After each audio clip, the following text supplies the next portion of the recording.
Okay guys, very good morning everyone. दोस्तों, जैसे कि आप जानते हैं, कल हमने कुछ पढ़ाई की थी. It was regarding cloud, it was regarding the syllabus. Today we have to start with the new concept. पर उस कॉन्सेप्ट से पहले हमें जो भी हमने पढ़ा हुआ क्लाउड कंप्यूटिंग में, हम उसको स्टार्ट करेंगे और उसको फिनिश करेंगे. Everybody, so let's. I think सब लोग लाइन पर आ चुके हैं. सब लोग प्लीज, सब लोग लाइन पर आ रहे होंगे आई गेस. आवाज आवाज बंद, डिस्टर्बेंस हो रहा है. ओके, ठीक है. तो दोस्तों, आई होप सभी लोग जुड़ चुके हैं और आज हम लोग अपना लेक्चर नंबर 2 स्टार्ट करते हैं. इससे पहले हम लोग स्टार्ट करें दोस्तों, आप कुछ करेंगे रिवाइज जो हमने कल पढ़ा था. So guys, are you ready for revision? Okay, तो जैसे हमने आपसे कहा था, हर रोज जब हम लोग पढ़ाई करेंगे तो प्रीवियस डे में ही अब तक के जितने भी लेक्चर हुए सबको रिवाइज करते हैं. जैसे कि डे अगर 5 है तो हम लोग पहले 4 दिन का रिवीजन करेंगे. डे 10 है तो हम लोग पहले 9 दिन का रिवीजन करेंगे. तो वैसे आज डे सेकंड है, so you have to revise whatever you have learned yesterday. So दोस्तों, कल हमने क्लाउड कंप्यूटिंग के बारे में समझा था. Can you please tell me cloud क्या होता है? Cloud can be access from what? Anywhere in the world. कि क्लाउड को दुनिया में कहीं से भी एक्सेस कर सकते हैं. जी हां. क्लाउड को क्या किसी भी जगह एक्सेस कर सकते हैं? जी हां. क्लाउड को क्या किसी भी वक्त एक्सेस कर सकते हैं? हां जी, कर सकते हैं. दोस्तों, can you please recall the examples of cloud computing? So कल हमने क्लाउड कंप्यूटिंग के एग्जांपल्स देखे. Remember, we have seen Google drive, we have seen Dropbox, we have seen Facebook, Instagram. Swapnil Patni classes का जो मैंने एमआईएस दिखा था वो भी क्लाउड पर, इसलिए वहां पे लोग कहीं भी एडमिशंस लेते हैं और मुझे वो यहां पे दिखाई देते हैं. जब स्टूडेंट्स एडमिशन लेते हैं तो उनका डेटा ना स्टूडेंट्स के पास होता है ना वो मेरे पास होता है, वो क्लाउड पर होता है. जब एडमिशंस लेते हैं, it goes on cloud computing और वहां से मैं जब भी एक्सेस करता हूं तो मुझे डेटा मिल जाता है. बताएंगे दोस्तों और कौन से एग्जाम्पल देखिए. क्या मैं ये कंक्लूड कर सकता हूं कि दुनिया की हर कोई वेबसाइट क्लाउड पर ही है? जी हां, दुनिया की हर कोई वेबसाइट जो है वो क्लाउड पर ही है, इसीलिए तो दुनिया में सबको दिखती है. Let it B ICIA.org, swapnilpattni.com, कोई भी वेबसाइट होने दो, उसको क्लाउड पर रखना ही जरूरी है. If it is not kept on cloud, nobody would be able to access it. और हमने एग्जांपल्स काफी देखे थे. बहुत सारी बड़ी बड़ी कंपनियां जो अपना क्लाउड का धंधा करती है, उसमें कुछ धंधा करने वाली कंपनी है AWS, अमेजॉन वेब सर्विसेज. आज मैं वापस से उस वेबसाइट को आपको दिखाऊंगा. जो हमारे जेफ बेजोस है, इनकी ये बहुत बड़ी क्लाउड कंप्यूटिंग का बिजनेस है. कहते हैं कि दुनिया में सबसे बड़ी कंपनी है जो क्लाउड का धंधा करती है, लोगों को स्पेस देती है ताकि लोग अपना डेटा अपने सॉफ्टवेयर वहां रख सके. आप सभी को मैं कहना चाहता हूं कि अगर सोचिए, थोड़ा सोचने की बात है कि 160 अगर ब्रांच मेरी है, आई रिपीट, 160 अगर ब्रांचेस मेरी है और अगर मैं 160 लोगों को सॉफ्टवेयर चलाने देना चाहता हूं तो मुझे 160 सॉफ्टवेयर को डेवलप करना पड़ेगा. कितने? 160 ब्रांच अगर मेरी है और मैंने एक ऐप डेवलप किया है एडमिशन के लिए और दुनिया में क्लाउड कंप्यूटिंग नहीं होता, so I would have developed 160 different software. It would have been so very costly. So इसलिए मैं क्या करता हूं मालूम है? मैं 160 लोगों के लिए 160 सॉफ्टवेयर नहीं बनाता हूं, मैं एक ही सॉफ्टवेयर बनाता हूं और उसको क्लाउड पे रख देता हूं, which becomes accessible from all anywhere in the world. इसका मतलब यह हुआ कि अगर एक सॉफ्टवेयर 2 लाख का था तो 160 मल्टीप्लाइड बाय 2 यानी कि 3 करोड़ 20 लाख रुपए खर्च करने की जरूरत नहीं है. अब मैं एक ही 2 लाख का सॉफ्टवेयर लेके इसको क्लाउड पर रख देता हूं and it becomes accessible from anywhere in the world. इसका मतलब क्लाउड कंप्यूटिंग से हम अपने कॉस्ट भी सेव कर सकते हैं. दोस्तों, इस तरह से लोग अमेजॉन और रैकनेट का, बहुत सारी बड़ी बड़ी कंपनीज है, उनका भी वो क्लाउड लेते हैं. उनकी क्लाउड एक जगह होती है. क्लाउड आसमान में होता है क्या जमीन में होता है? क्लाउड जमीन पर ही होता है. पर उसको क्लाउड क्यों कह रहे हैं? Because it is accessible from anywhere in the world. So दोस्तों, क्लाउड के और भी बहुत सारे एग्जांपल है. Let it be no, Google है, यूट्यूब है. अगर मैं आइए, कल हमने गाना देखा था, आज हम आपको एक गाना दिखाएंगे. फिर से एक बार आप बताएंगे ये गाना हमें क्यों दिख रहा है. फिर से एक बार रिकॉल करेंगे. ये जो गाना है आपके पास में, नेहा जी आपके बिल्कुल सामने, फिर से एक बार. अब ये गाना जो आपके सामने स्क्रीन पे चल रहा है, it is coming from directly from YouTube. तो आपको जवाब देना है कि ये गाना जो आप देख पाएंगे, हां मैं देख पा रहा हूं, हां, बिकॉज ना ये आपके लैपटॉप में है ना ये मेरे लैपटॉप में है. It is there on what cloud. Can you please check it out guys? Check करिएगा. मैं देख रहा हूं बच्चे ज्वाइन हो रहे हैं. कुछ सोच के बोला होगा तुमने, ओहो, प्यार भी तोला होगा तुमने. अब ना है तो फिर ना सही दिलबर,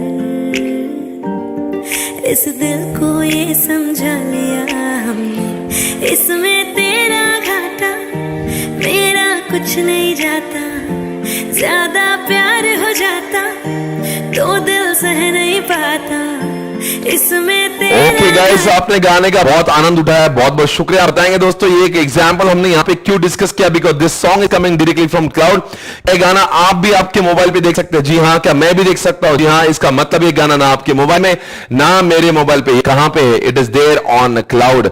क्या अच्छा, ये गाना आप जब चाहे तब देख सकते हैं, रात में, दिन में, दोपहर में, कभी भी, जब भी आपका। इसका मतलब ये होता है कि cloud computing is accessible from anywhere with any time.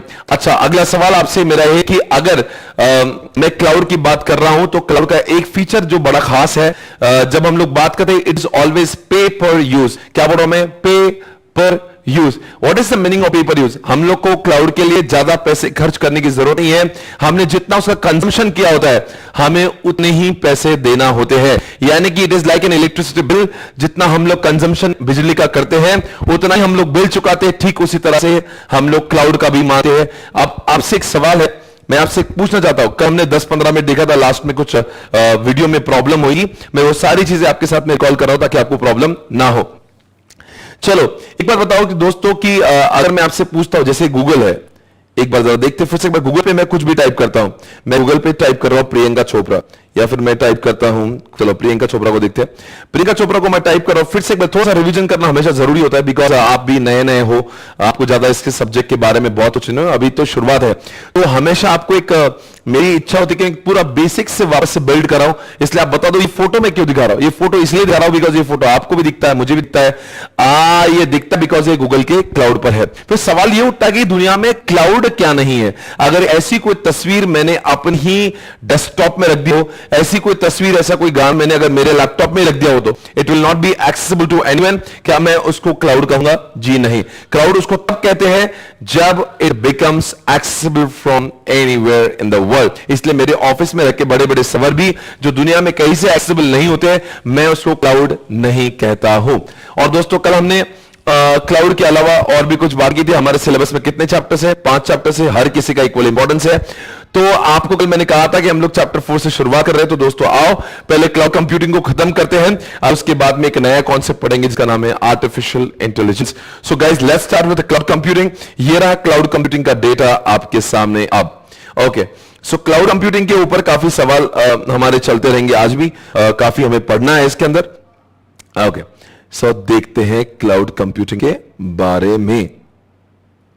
Okay, so here we go. कुछ अब नया पढ़ेंगे, यही है।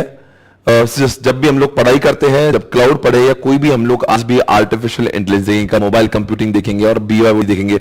हर समय पे जब हम लोग कुछ भी करेंगे, उसके लाइव एग्जांपल्स को पढ़ेंगे, और वो एग्जांपल्स आपको आपके दिमाग में रखना है। उसके बाद ही हम लोग आगे बढ़ेंगे, ठीक है? Okay, let's do it guys. So ये है, आपको मैंने कल ये कहा था कि जो भी किताबें हैं जो मैं यूज कर रहा हूं इस समय, it is in the description box. अगर आपको लगता है ये किताबें आपके पास में हार्ड कॉपी में चाहिए, तो उस लिंक को क्लिक करें, डाउनलोड करें, प्रिंट आउट ले, ताकि आपको मैं जो पढ़ा रहा हूं उसमें आपको कोई भी प्रॉब्लम नहीं आएगी। ओके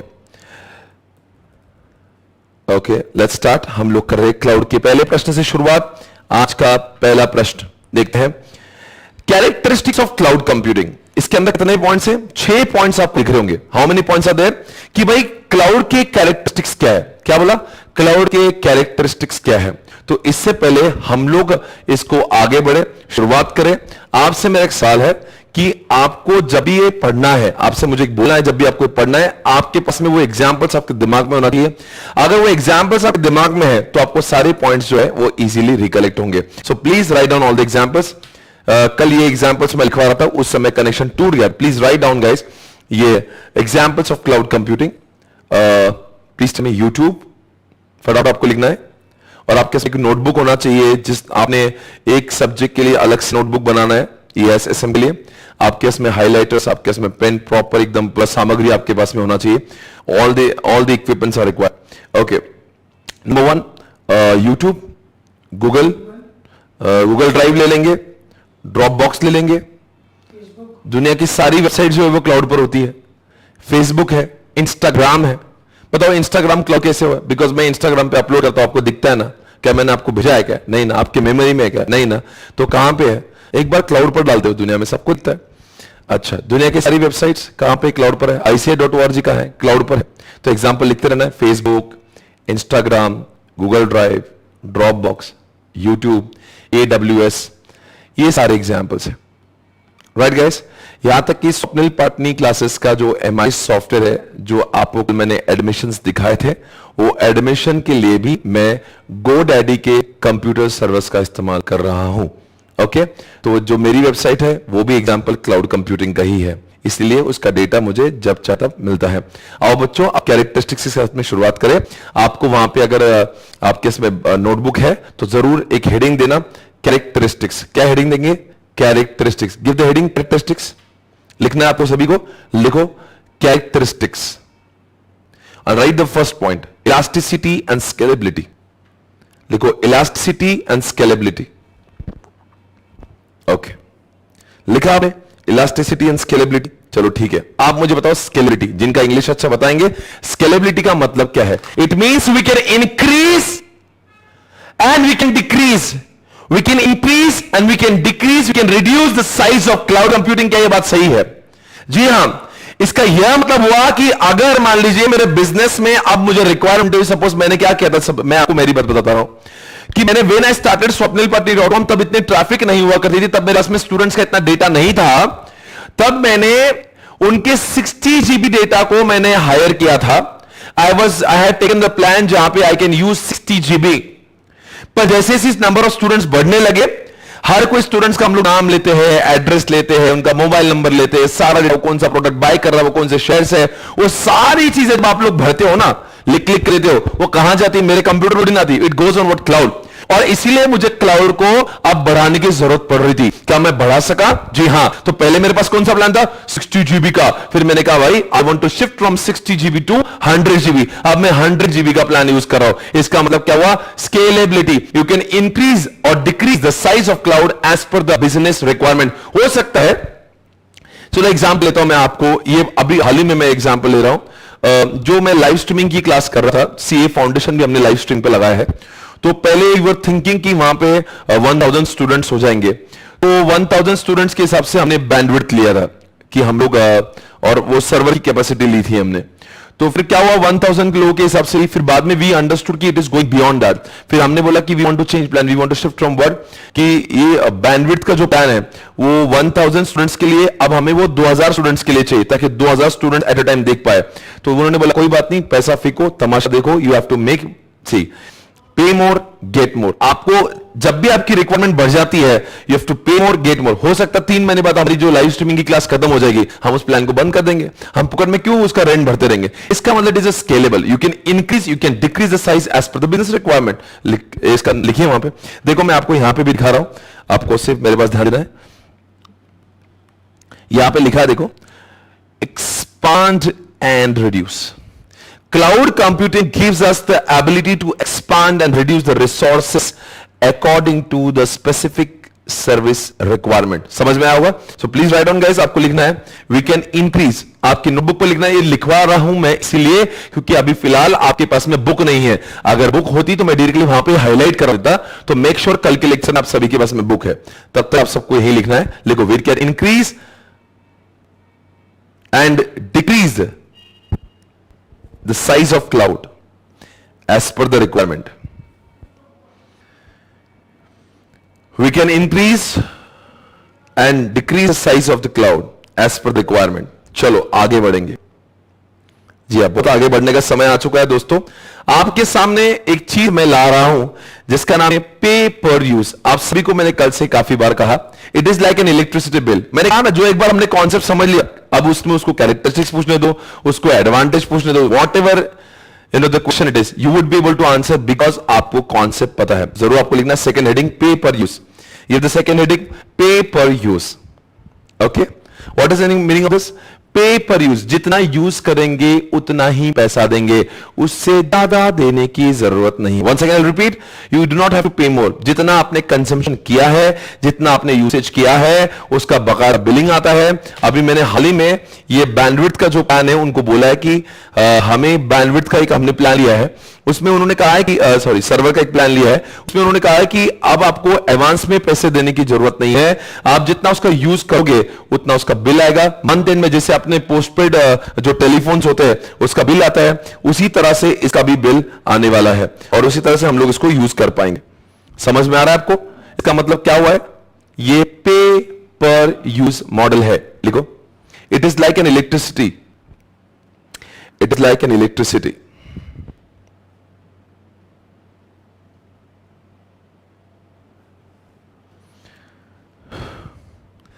सर ये कहां पे होता है, ये सब चीजें कहां मिलती है? चलो मैं आपको कुछ और अंदर ले जाऊंगा।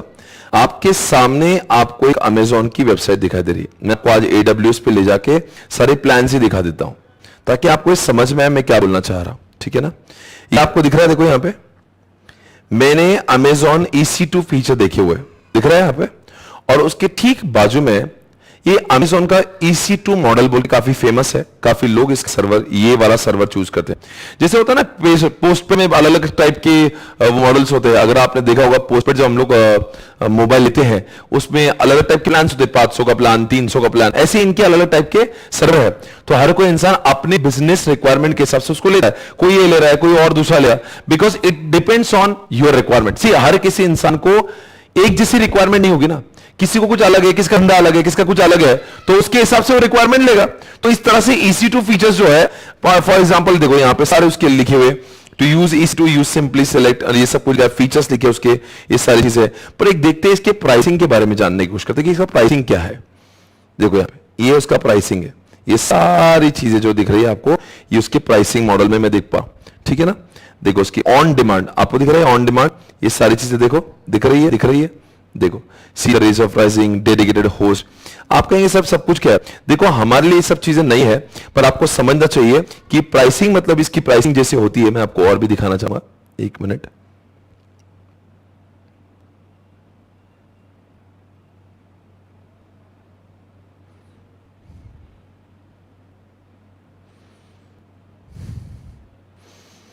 यहां पे देखो दो टाइप के अमेजॉन के अलग प्लान्स हैं। अब जरा ध्यान से ये प्रैक्टिकल समझ के लीजिए कि मतलब जैसे आप क्लाउड, अगर आपको लगता है मेरी वेबसाइट मुझे चालू करना है या मुझे क्लाउड यूज करना चालू करना है, तो आपको कहां, इस दुकान है, किराना शॉप पे मिलेगा क्लाउड? आपको नहीं। ग्रोसरी शॉप पे मिलेगा? नहीं। आपको कुछ नहीं करना, आपको AWS की वेबसाइट पे जाना है। वैसे और भी बहुत सारी, पर AWS से काफी नाम इसलिए उसके बारे में चर्चा हो रही है। ठीक है? तो आपको देखना भाई मुझे कितना GB चाहिए, मुझे कितना रैम चाहिए, मुझे कितना उसमें ग्राफिक्स कार्ड चाहिए। तो फिर ये सारी चीजों का रिक्वायरमेंट देखते हुए आपको इनके प्लान्स दिखना होते हैं और वहां पे प्लान देख के आपको सेलेक्ट करना है। अब देखो यहाँ पे अमेजॉन लाइट्स दिख रहा होगा और अमेजॉन EC2 दिख रहा होगा और उसके दोनों के अलग अलग फीचर्स हैं। And on the base of this you can understand कि मुझे कौन सा चाहिए, बिकॉज अभी हर एक इंसान की अपनी बिजनेस रिक्वायरमेंट अलग होती है। तो किसी को EC2 अच्छा लगेगा, किसी को लाइट सेल अच्छा लगेगा। तो आपको समझ के लिए इसी ये चीजें आपके मॉड्यूल में लिखी नहीं कि अमेजॉन नाम की कोई चीजें वहां पे ऐसा लिखा है, पर मैं हमेशा प्रैक्टिकल इनसाइट देने की कोशिश करता हूं। बिकॉज आजकल मतलब पिछले 2-3 सालों से मैं इन सब चीजों से डील करता हूं, तो मैं चाहता हूं कि मैं आपको बताऊं कि मैं क्या करता हूं और कैसे हम लोग क्लाउड को यूज करते हैं, कैसे हम लोग सेलेक्ट करते हैं। तो ये चीजें आपको पता होना जरूरी है, इसलिए आपको ये प्रैक्टिकल दिखा रहा हूं ताकि आपको कल चल के जब भी लगे कि क्लाउड लेना है तो आपने यहां जाना, अपने हिसाब से प्लान को सेलेक्ट करना है। ओके, देखो यहां पे सारी चीजें यहां पे आपको दी हुई है, ये अलग अलग टाइप की चीजें को यहां पे low predictable pricing, managed environment, 1 month का फ्री लो, easy scale your idea, get started in minutes, ये सारी चीजें आपको जो दिख रही है, आप इसको क्लिक करेंगे तो उनके अलग अलग टाइप की प्राइसिंग आएगी वहां पे। ठीक है? अभी रुको मैं आपको और भी चीज दिखाता हूं। अभी आपके सामने स्क्रीन पे जो हमने हाल ही में एक क्लाउड का डेटा परचेस किया हुआ है, आप जरा ध्यान से देखिए क्या लिखा है यहां पे। ये क्या लिखा है? EC2 सर्वर की डिटेल्स आपको दिख रही होंगी, रैम 32 GB दिख रहा होगा, कोर 16 कोर्स आपको दिख रहा है। ये जो मेरा आसिम साहू जो है, ये मेरा टेक्निकल डेवलपर है, उसको मैंने आज कहा था कि हम लोग जो क्लाउड कंप्यूटिंग यूज कर रहे हैं, जो उसके डिटेल्स भेजो ताकि मैं अपने स्टूडेंट्स को दिखा सकूं कि आखिर स्वप्निल पाटनी क्लासेस कौन सा क्लाउड यूज कर रहा है ये सब चीजों के लिए। तो अभी हम लोग ये लाइव स्ट्रीमिंग कर रहे हैं, उसके लिए देखो रिक्वायरमेंट है। वॉल्यूम कितना है उसका? 200 GB। और वहां पे क्या लिखा है? रेट $0.65 पर आवर, और उसका ओएस है लिनक्स का। आपको एक कुछ चीजें आपको समझ में आ रही है कि we are going really very practical. आप समझने की कोशिश करो, मैं आपके दिमाग में वो चीजें घुसे रहा हूं जो आपको कभी आपके कवरेज में भी नहीं है। ये चीजें दिखाने का एक ही मतलब है। अभी एक पॉइंट आया था पे पर यूज, अब मुझे वो पॉइंट एक्सप्लेन करने के लिए आपको सबको ये पे पर यूज का मतलब दिख रहा है 0.65 पर आवर। इसका मतलब क्या है? हम लोग जितने घंटे अपनी लाइव क्लासेस चलाएंगे, समझा, उसके हिसाब से 0.65 पर आवर के हिसाब से उसको ये पैसे देना पड़ेंगे। इसका मतलब जितना ज्यादा हम लोग यूज करेंगे उतना ज्यादा चार्ज बनेगा। और ये क्या करता है? पोस्टपेड बिल की तरह एक महीने बाद हमको बिल भेजता है कि तुमने इतने तक घंटे यूज किया, लाओ भाई हमारे इतने पैसे, उतने पैसे। और वो भी क्या करते हैं? उसमें क्रेडिट कार्ड के डिटेल्स पैसे लेके रखते हैं। मतलब हमें बिल भेजेंगे, हम भेजेंगे, ऐसा नहीं, वो ऑटोमेटिकली हमारे अकाउंट में डेबिट हो जाते हैं। तो आई होप आपको एक रियली प्रैक्टिकली आपको समझ आ रहा होगा। तो आपको ये इस तरह से समझना। आप देखो वहां पे मैंने आपको ये और एक चीज बताई, वहां पे रैम 32 GB की लिखी है, वो वॉल्यूम 200 GB का लिखा हुआ है। आपको समझो, अगर कल्चर के में मेरी बिजनेस रिक्वायरमेंट चेंज हो जाएगी, so can I make changes this plan, पर चेंज करूंगा तो उसके हिसाब से बिलिंग भी चेंज होगी। तो इसलिए हमारे बुक में एक तीसरा प्लान है, उसको भी आपको अंडरलाइन करना है, उसका नाम है ऑन डिमांड। अब ये ऑन डिमांड क्या चक्कर है? ऑन डिमांड मतलब in case I want to increase the size from 200 GB to 400 GB, I can do so. In case I want to increase the size from 32 GB to 64 GB, I can do. मतलब अरे भाई वो धंधा लेकर बैठा है यार, Amazon क्या करने बैठा है? धंधा लेकर। अगर मैं बोलूंगा 40 GB और दे दो, वो लेगा नहीं नहीं, ऐसा शॉर्टेज थोड़ी ना है, उसके पास में सारी चीजें है। इट्स आवर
यार आवाज का ठीक है, देखो चेक करो आवाज, आवाज चेक करो, आवाज गई थी सुना मैंने।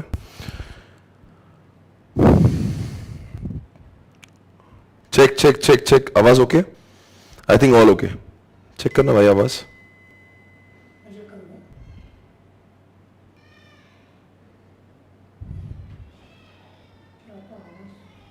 आइए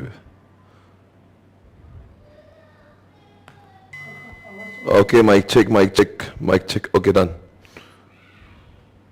आ गई होगी शायद से आवाज।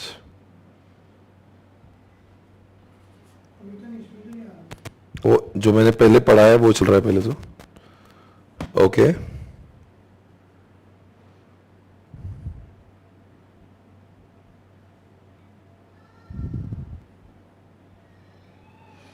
माइक चेक, आई थिंक आवाज ओके होगी, ठीक है डन। सो मैं क्या बोल रहा था आपको, एक बार चेक कर लेना आवाज आ रही कि नहीं। ठीक है ओके डन, आवाज आ गई।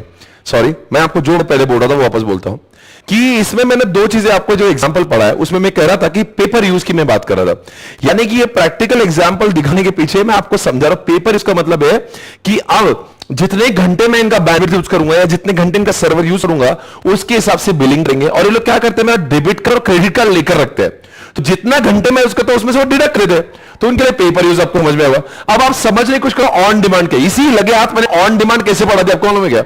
आप बताओ, मेरा ये 32 जीबी का रैम लिया और मेरे बच्चे कहने लगे सर आपका वीडियो अटक अटक के चल रहा है, वो धीरे धीरे चल रहा है। तो क्या होता है मालूम क्या? I will ask him to increase the size of RAM. फिर वो 64 कर सकते हैं, जितनी मेरी औकात है, जितनी मेरी रिक्वायरमेंट है, मैं उसको बढ़ा दूंगा। तो इसके लिए क्या करते हैं, हमारा दूसरा पॉइंट कौन सा खत्म हुआ? On demand. पर आपको एक मैं कह रहा था, जब ये आवाज खत्म बीच में बंद हो गई थी, मैं क्या कह रहा था कि जब हम लोग इनसे जब क्लाउड लेते हैं, इनके इसमें एक बड़ा सा हार्ड डिस्क होता है। मतलब आपने कल उनके सर्वर्स देखे, लाखों जीबी का हार्ड डिस्क है, लाखों जीबी का रैम है। जब मैं उनको 32 जीबी मांगता हूं तो ऐसा टुकड़ा की 32 जीबी नहीं देते मुझे। They are logically breaking down the entire system of RAM. Understand करो, लॉजिकल मतलब जैसे आपकी हार्ड डिस्क होती है ना, जैसे आपके हार्ड डिस्क होती है सी ड्राइव, डी ड्राइव के टुकड़े होता है क्या, सी ड्राइव का टुकड़ा, डी ऐसे। What we do is we are just logically partitioning the hard disk like that. Cloud company के हजारों लाखों जीबी का जो हार्ड डिस्क बड़ा बड़ा होता है, या हजारों लाखों जीबी का जो रैम होता है, जैसी मेरी रिक्वायरमेंट थी उतना टुकड़ा मेरे नाम पे अलॉट हो जाता है। टुकड़ा एक्चुअल में काटते नहीं है, लॉजिकली टुकड़े बनते हैं। अंडरस्टैंड हो? तो इसलिए बोलते हैं ये सारी चीजें आपको प्रैक्टिकली समझना बेहद जरूरी है। अब देखो, अब ये बताओ ये क्या पढ़ रहे हैं? एक अगला पॉइंट, आपको पेपर यूज समझ गया? लिखा आपने उसके लिए कुछ? क्या लिखेंगे? जितना यूज करेंगे उतना लिखो, जितना यूज करेंगे उतना पे करेंगे, जितना यूज करेंगे जितना यूज करेंगे उतना पे करेंगे।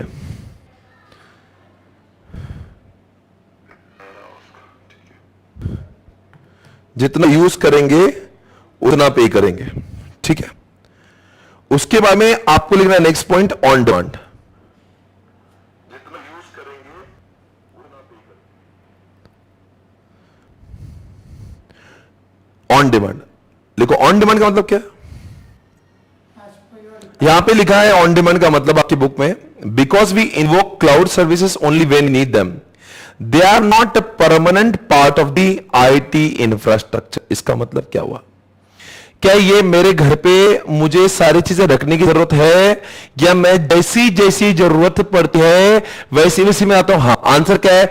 ये मैं परमानेंटली अपने घर पे लेकर नहीं रखता हूं, जैसी जैसी मुझे जरूरत पड़ती है वैसी वैसी चीजें मैं डिमांड करता हूं। मुझे 32 के बदले 64 चाहिए तो मैं मांग लेता हूं, 200 जीबी के बदले 400 चाहिए तो मैं मांग लेता हूं। मतलब ये मेरे पास ऑन डिमांड जब मुझे चाहिए तब वो अवेलेबल हो जाती है, हमेशा उसको लेकर मेरे सीने से लगाने की जरूरत नहीं, मुझे जरूरत पड़ती तब मांगता हूं। ऑन डिमांड मतलब क्या? अभी चाहिए अभी मिली, अभी चाहिए मिले। इस तरह समझ में आ रहा मैं क्या बोल रहा हूं? ऑन डिमांड उसको बोलते हैं। I hope you understanding right on there. It is available, it is easily available whenever we want it. It is easily available whenever we want it. It is easily available whenever we want it.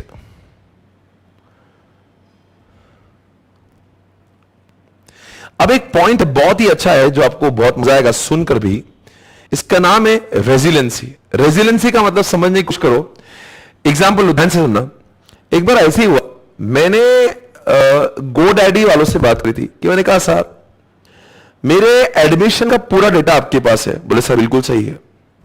मैंने कहा sir क्या मुझे इसका backup लेकर रखने की जरूरत है? बोले क्यों? मैंने कहा अगर मेरे सारे एडमिशंस आप क्लास में रखे हुए हैं और वो एडमिशंस अगर डिलीट हो गए तो भाई देखो कौन से स्टूडेंट ने कितने एडमिशंस लिए, मेरे पास बहुत सारे फैकल्टीज भी काम करते हैं तो उनको भी तो मुझे शेयरिंग देना पड़ता है। मेरे पास तो बहुत सारे फ्रेंचाइजीज काम करते हैं, उनको भी तो शेयरिंग देना है। और सारे एडमिशन का डेटा अगर मान लो डेटाबेस से डिलीट हो गया, मैं तो बर्बाद हो जाऊंगा, मुझे समझेगा नहीं किसका कितना एडमिशन है, और मेरे तो फैकल्टी और मेरे फ्रेंचाइजी मेरे ऊपर चढ़ेंगे। अब अंडरस्टैंड करो, in this case it will be very difficult for me to calculate. I asked him कि should I take the backup? He said sir do not worry, you don't have to worry at all. मैंने कहा sir मेरा data गया, तो बोले sir आपको बिल्कुल भी इसके बारे में सोचने की जरूरत नहीं है, बिकॉज आपका जब एक एंट्री यहां पे आता है, आपका जब एक बाइट जब डेटा आता है तो हम एक बार नहीं, दो बार नहीं, उसके तीन जगहों पे बैकअप लेकर रखते हैं। अगर एक सर्वर डाउन तो no problem, you will be getting data from the second server. If the second server is down you will be able to receive your data from third server. इसको कहते हैं resiliency. ये तो cloud की खासियत है। We don't have to worry at all. अगर आपने बोल दिया एडब्ल्यूएस केस में डेटा गया, इसका मतलब बैकअप लेने का जिम्मेदारी उनका होता है। देखो क्या लिखा है यहां पे, the resiliency of the cloud service offering can completely isolate the failure. Completely isolate the failure का मतलब समझता है कि फेलियर होगा ही नहीं, फेलियर होगा ही नहीं। And the storage resource of the cloud users. What is a migrated इसका मतलब क्या, वर्क हो जाएगा आपका माइग्रेट। अगर एक सर्वर से जहां पे मेरा डेटा आ रहा था और वो सर्वर बंद हो गया, तो अब क्या हो जाएगा, अब मुझे वही डेटा दूसरी जगह से मिलेगा, वो भी बंद है तीसरे से, मतलब मेरा काम जो है ना माइग्रेट हो जाएगा। Work is migrate to different physical resources in the cloud with और विदाउट द यूजर्स अवेयरनेस। आपको समझा मैं क्या बोल रहा हूं? आपने कई बार देखा होगा, अक्सर आप देखते हो YouTube पे जब आप जाते हो, Google पे जाते हो, you click it and you get it, you click and you get it. अब कैसे होता है भाई, क्या इसका मतलब है उनका सर्वर आज तक जिंदगी में कभी फेल नहीं हुआ? जिंदगी में लाखों बार सर्वर उनके भी फेल होते हैं, but what they do is they make replicas, they make backups. So in case user was getting data from server 1 and server 1 is currently not available, not worry, you are getting the same data from other cloud. Get it? This is right on that resiliency.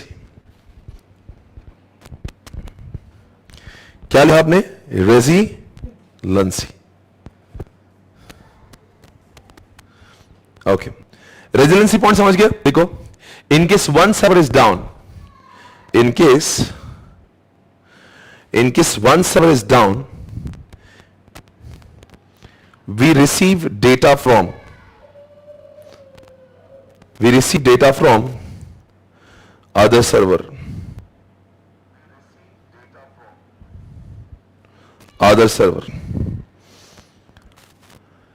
चलो इसके बाद एक point है multi tenancy. हमेशा की तरह इस point को भी प्रैक्टिकल देखते हैं। आओ मैं आपको दिखाता हूं, एक वीडियो आपके सामने प्रस्तुत करेंगे जिसका नाम है GoDaddy। आओ जरा देखिए, GoDaddy डेटा सेंटर में आपको दिखाने जा रहा हूं। और ये डेटा जरा देखिए, ये डेटा सेंटर तो वापस आपको देखना है, ये वही जगह है जहां पे मेरे एडमिशन स्टोर होते हैं। GoDaddy.com is the world's largest domain name registrar and web hosting provider. With over 10 million customers, 55 million. Over 10 million customers. 10 million यानी कि 1 करोड़ कस्टमर्स है। Domain names. वहां पे लिखा 55 million domain names. Hosted. Our data. 5 million website host की है। यानी कि GoDaddy जिस दिन बंद हो जाएगा, 50 लाख वेबसाइट्स बंद हो जाएगी। 55 मिलियन डोमेन नेम्स है, जैसे डोमेन नेम swapnilpatni.com, ICA.org, इतने 55 लाख से। क्या मैं कह सकता हूं मल्टी टेनेंसी? इन्होंने एक बंदे को अपनी जगह किराए पर नहीं दी है। अब मेरे जैसे swapnilpatni.com जैसे लाखों लोग इनके कस्टमर है। तो एक पॉइंट हमारा प्रूव हो चुका है, मल्टी टेनेंसी। यानी कि मतलब क्या हुआ देवांश, इनका कस्टमर एक है क्या बहुत सारे है? बताओ क्यों इतने कस्टमर होंगे, क्या जरूरत है भाई? नहीं, पर मान लो उन्होंने क्यों दिया सब लोग को रेंट पे? उन्होंने सिर्फ मुझे ही क्यों नहीं दिया? मुझे बताओ कि उनकी कॉस्ट इतनी जो उन्होंने लगाई है एक क्लाउड कंप्यूटर, जरा देखो कितना बड़ा। ये आज से मुझे अकेले को रेंट पे देंगे तो उनका रिकवरी भी नहीं होगा। जरा देखो क्या है, कितना बड़ा सिस्टम है इनका। क्या लिखा 35,000 सर्वर्स है वहां पे। How many? 35,000, 35,000 सर्वर इस बिल्डिंग के अंदर। मुझे अकेले को थोड़ी देंगे, मेरे से लाखों लोगों को देंगे, तब जाके उनको प्रॉफिट में मजा आएगा। Today we'll take a look at our main US data center that is home to 4 state-of-the-art. अंदर कैसे दिखता है? design that we have in a देखो lot of इस our तरह से। environments. We're at the back of the rack right now. This is very standard design for us. We have our 2-arm power PDU strips, and then we have our cabling done in a fashion that's very neat and workmanlike, orderly. One of the benefits of doing this is trying to repair and service all these IT servers. We can do it in a very rapid fashion. We're not struggling with all the different cables and trying to find out what's going on. By making this neat, it really minimizes risk that we don't impact any other servers while we're working on a particular server. At this facility, we've got units that gather the heat from our server room. At this facility, यही वो जगह है, यही वो servers होते हैं, इसको ही तो हम लोग सर्वर्स कह रहे हैं। और यही होते हैं आपके मल्टी टेनेंसी का एग्जाम्पल कि one GoDaddy is what available for millions of users. इसका मतलब उनका एक टेनेंट swapnilpatni.com नहीं है, लाखों है। Please write down example multi tenancy. अगला पॉइंट आपके पास में, और उसका एग्जाम्पल है GoDaddy.com।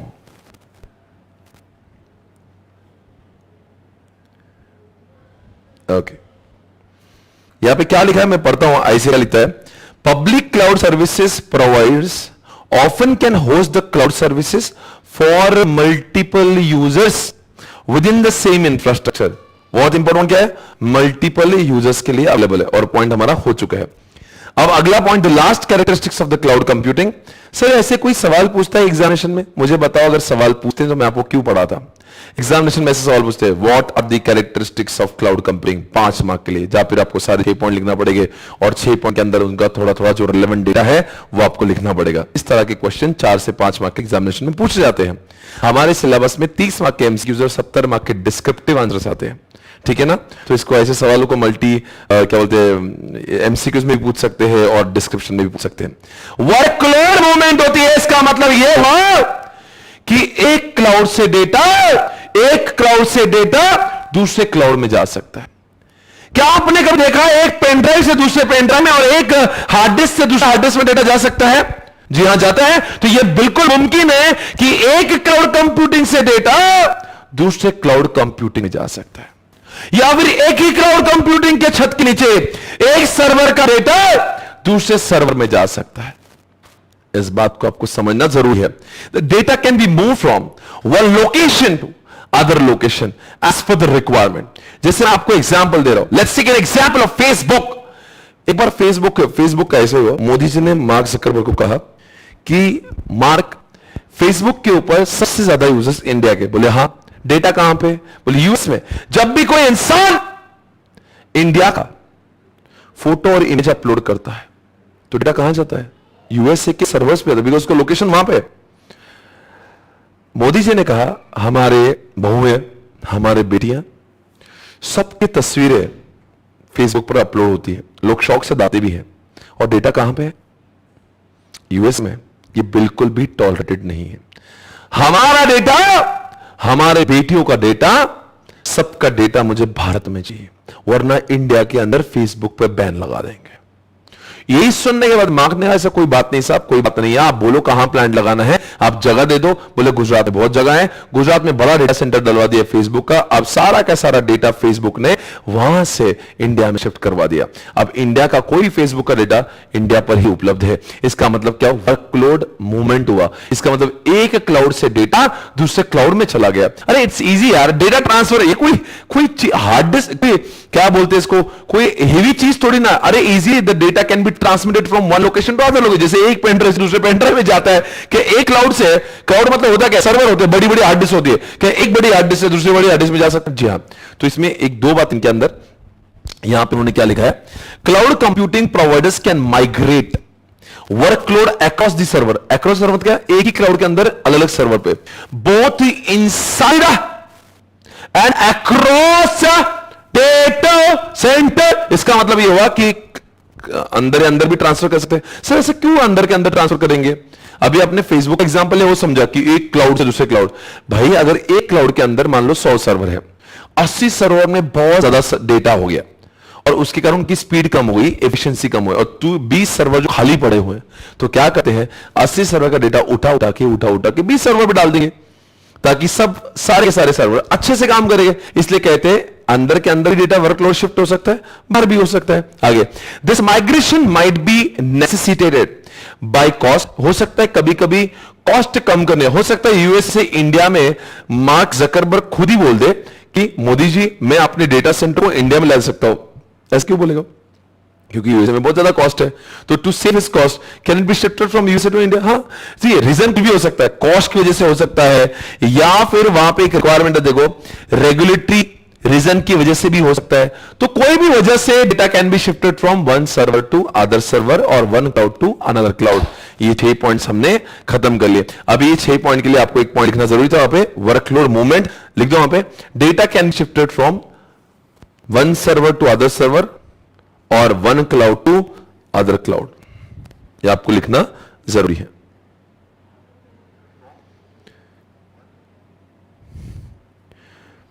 Data can be shifted from one cloud to another cloud और one server to another server.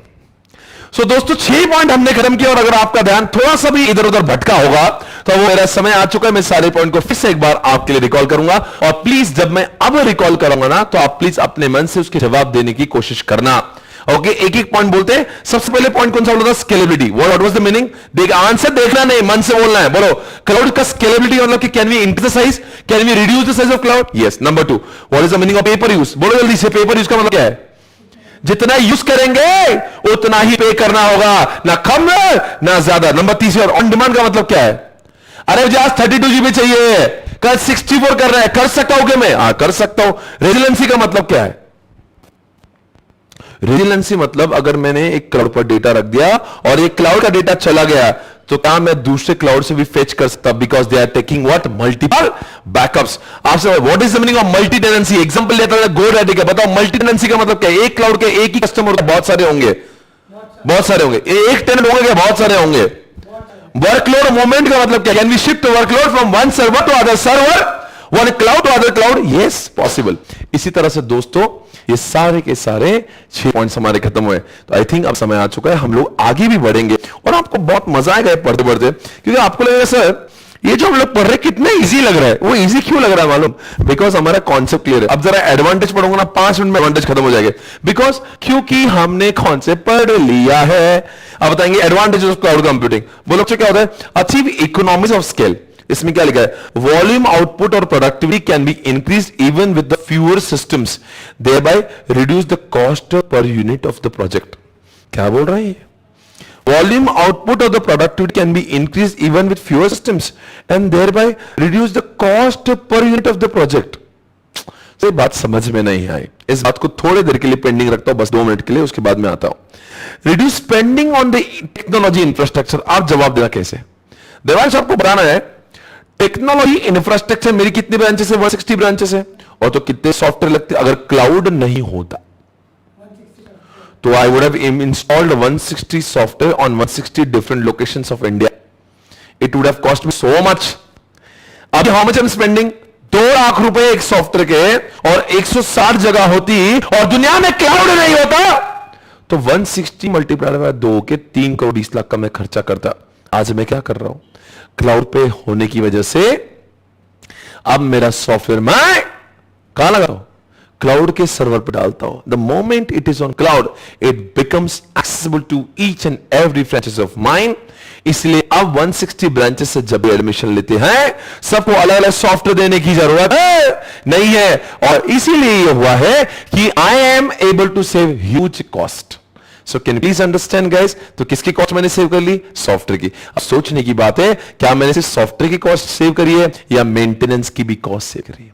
क्योंकि अगर 160 गाड़ियां लेंगे तो 160 मेंटेनेंस होगा, तो वैसे 160 सॉफ्टवेयर होंगे और मुझे कुछ नया फीचर डालना पड़ेगा तो 160 जगहों पे डालना पड़ेगा। बट दोस्तों हमारे पास क्लाउड है ना, हमने सॉफ्टवेयर लगाया कितने जगह पे? एक जगह पे। तो मेंटेनेंस भी कितने जगह पे करेंगे? एक ही जगह पे। So don't you think we are able to save the cost of infrastructure? Yes, okay. चलो ये बात बताओ मुझे, ये आपके पास में रिड्यूस द आ गया होगा, ये समझ में आ रहा होगा। Reduce the spending on technology infrastructure, वहां पे लिखेंगे आप, प्लीज लिखिएगा। पॉइंट भी आपको हेडिंग लिखना है, benefits.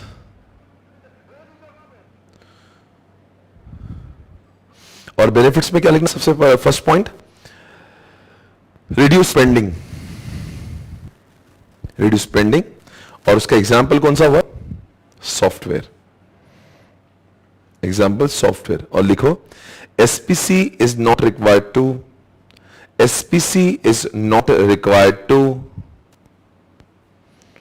Install and maintain,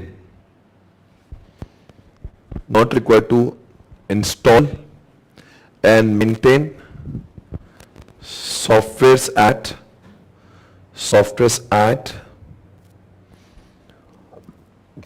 160 different location, softwares at 160 different locations.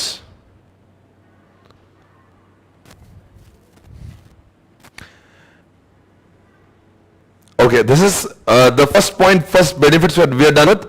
अभी सेकेंड बात है ग्लोबलाइज, ग्लोबल ग्लोबल ग्लोबल मतलब दुनिया वालों को, underline the word, people world wide can access, people world wide can access. Example write down YouTube, YouTube YouTube. Sir क्या कैसे example दिया आपने? यूट्यूब क्यों? आप ही बता दो यूट्यूब इसके एग्जाम्पल क्यों है? कि ये गाना दोस्तों आज हमने जो देखा था, क्या वो दुनिया में हर जगह पे अवेलेबल है? जी हाँ, लिखो वर्ल्ड वाइड। उसका क्या उसका पॉइंट का नाम था? Globalize workforce.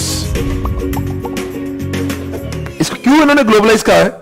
बिकॉज अगर आप इस वीडियो को देख ले, या मैं ये वीडियो आपको दिखा रहा हूं जो अभी हमने थोड़ी देर पहले भी देखा था, मेरा कुछ नहीं जाता, ज्यादा प्यार आपको जवाब देना है कि ये गाना किसको अवेलेबल है। क्या गाना सिर्फ मुझे, क्या सिर्फ महाराष्ट्र में, क्या सिर्फ इंडिया में, या दुनिया में किसको भी अवेलेबल है?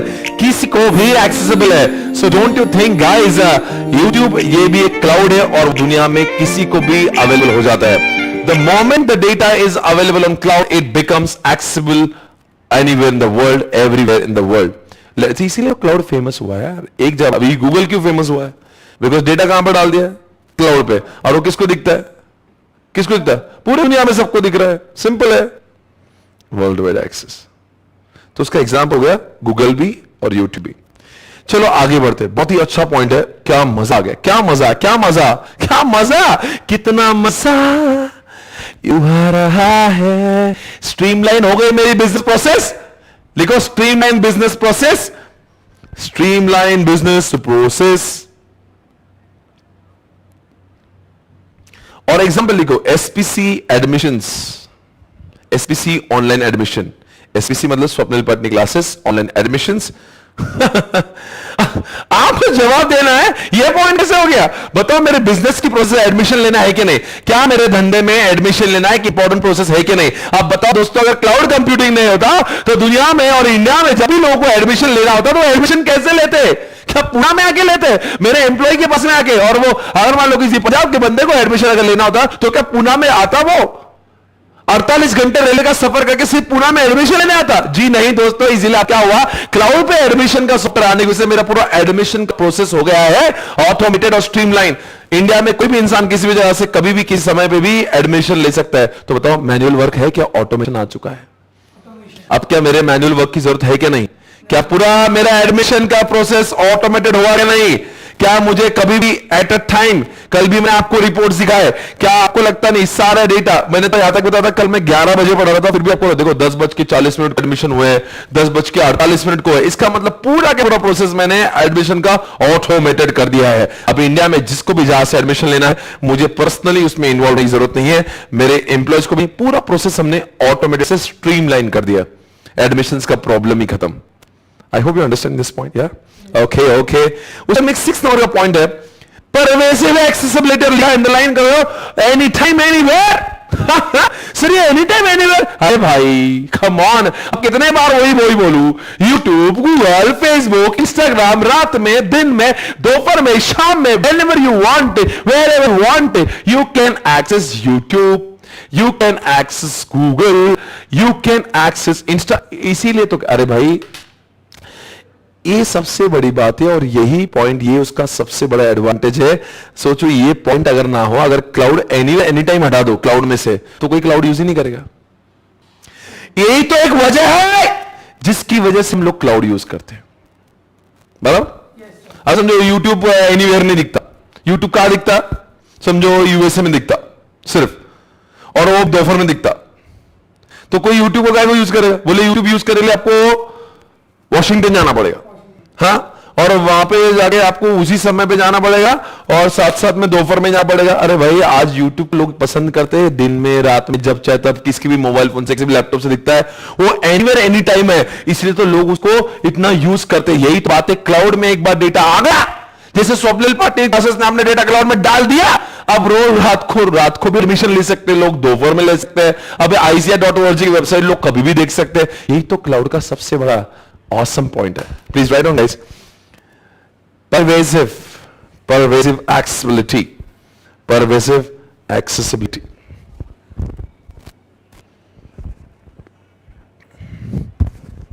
Okay.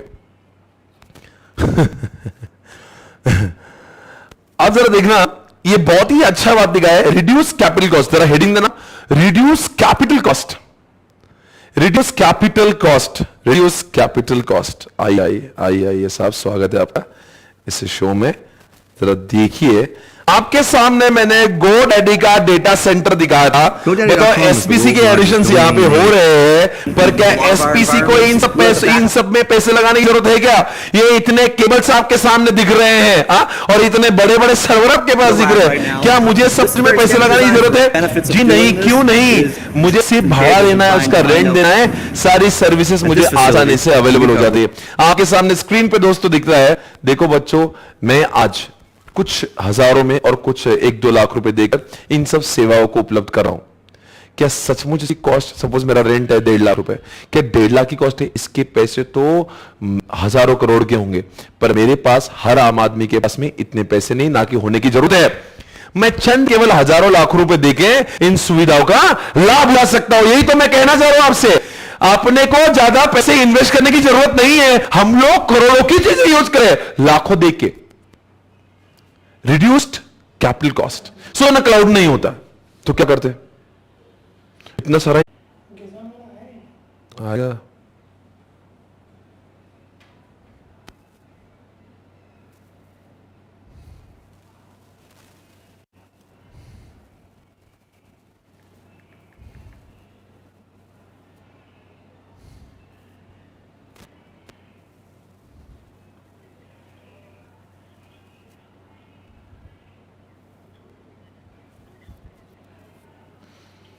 किया गया नंबर अभी व्यस्त है, कृपया कुछ समय पश्चात प्रयास करें। दो जल्दी मोबाइल दो, फेंक दो ना। हेलो, कर, चालू कर जल्दी। हेलो,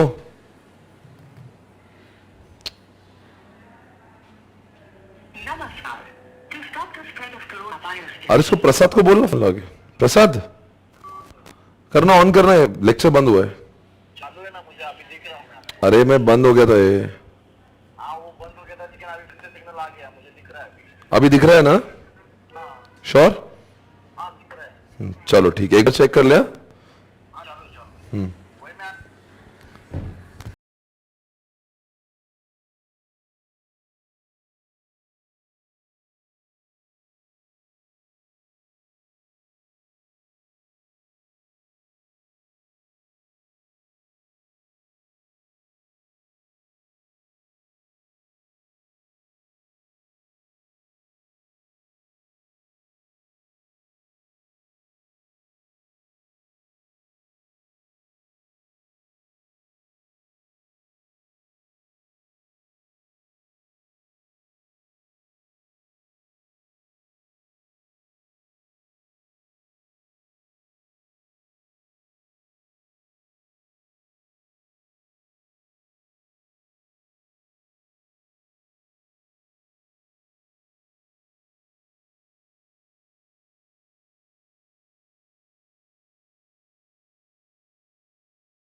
मैं बोलना सर मेरे प्रॉब्लम है, मेरा कुछ नहीं, मैं हाथ से इंटरनेट बनाता हूं क्या?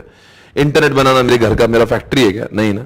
इंटरनेट ना आपके बस में ना मेरे बस में। कल्चर की मान लो यहाँ पे बाढ़ आ गई, फ्लड आ गया, तो वो भी इंटरनेट भी बंद हो जाएगा, आंधी तूफान बंद हो जाएगा। ये हमारे हाथ की चीज नहीं है, पर जो मिल रहा है हमें उसमें खुशी मानना है, ठीक है ना? तो आप लोग ऐसा मेरे को ऐसे शक भरी निगाहों से मत देखो, बार बार आपका सिस्टम कर, मेरा सिस्टम नहीं, मैं बिल्कुल एकदम अच्छे से बढ़ा रहा हूं, ठीक है ना? मतलब आपको मैं क्यों सावध कर रहा हूं, क्योंकि कभी कभी आपको लग सकता है क्या यार क्यों होता है, अरे क्या यार, मतलब मजाक थोड़ी ना है, हम लोग थोड़ी ना घर पे इंटरनेट बनाते, ठीक है ना? सो प्लीज अगर ऐसा कुछ होता है तो आप एडजस्ट करके लेना, ओके? अभी दिख रहा है क्या? क्या प्रॉब्लम है? अभी भी वापस गया, मुझे भी लग रहा है ऐसे।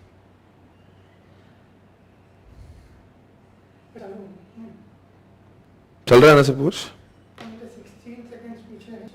चल रहा है ना? बस ठीक है, कोई दिक्कत नहीं, ओके, नो प्रॉब्लम। तो सारी चीजें ठीक है, तो हम लोग बेनिफिट की ओर दौड़ते हैं। आपको एक ना लिखा है रिड्यूस कैपिटल कॉस्ट, लिख दिया आपने। क्यों कैपिटल कॉस्ट कम है? इतना सारा बड़ा इंफ्रास्ट्रक्चर लगाने की मुझे जरूरत नहीं है, मुझे कुछ चंद किराया देना है और इनका यूज कर सकता हूं। अब आगे की और एक बात देखेंगे आपके सामने जो आ रही है, मॉनिटर प्रोजेक्ट्स मोर इफेक्टिवली, ऐसा यहां लिखा है, मॉनिटर प्रोजेक्ट्स मोर इफेक्टिवली लिखा है। It is feasible to confine within budgetary allocation. And can be ahead of completion cycle times. क्या लिखा है? Ahead of completion cycle times. क्या लिखा है? Monitor projects more effectively, it is feasible to confine within budgetary allocation and can be ahead of completion cycle times। मैं आपको समझाता हूं, अगर इस सारी इंफ्रास्ट्रक्चर और सारी चीजें अगर मैं अपने खुद से ही लगाता, it would have been very very time consuming, इसलिए मैं विद इन टाइम लिमिट इसको खत्म नहीं कर पाता। अगर देखो आज ये मैंने लाइव स्ट्रीमिंग की क्लासेस लगाई है, आज मेरा कोई टेंशन नहीं है, मैं सिर्फ पढ़ा रहा हूं, बाकी सब कुछ ये AWS मैनेज कर रहा है। आज अभी तो हम लोग YouTube पर है, 11वें दिन से जब हम लोग AWS पे आएंगे तो आपको सारी चीजें जो है ना वो AWS करेगा। अभी फिलहाल कौन कर रहा है मेरे लिए? YouTube कर रहा है, वो फोकट की चीज है। पर जब मान लो 10 लेक्चर होने के बाद में जब मेरा 11वां लेक्चर आएगा वो तो मैं AWS को दे दूंगा और AWS मेरे लिए सब कुछ करेगा। तो सारी मॉनिटरिंग अपने आप हो जाएगी कि मेरा सर्वर सही है कि नहीं, उसका डेटा बराबर से पास, एक एक बीट आपके पास में आता है। मालूम है मैं एक एक चीज बोल रहा हूं, आपके मोबाइल पे एक एक बीट दस्तक देती है, उसका एंड टू एंड इंक्रिप्शन, उसकी सारी चीज, उसकी सिक्योरिटी, उसके अंदर कुछ गलत नहीं हो रहा, कुछ लैक नहीं हो रहा। ये सारी चीजें कौन मॉनिटर करता है? ये क्लाउड कंप्यूटिंग के लोग मैनेज करते हैं, और वो भी मेरे कम से कम पैसे, ये क्या ना, विद इन बजटरी एलोकेशंस।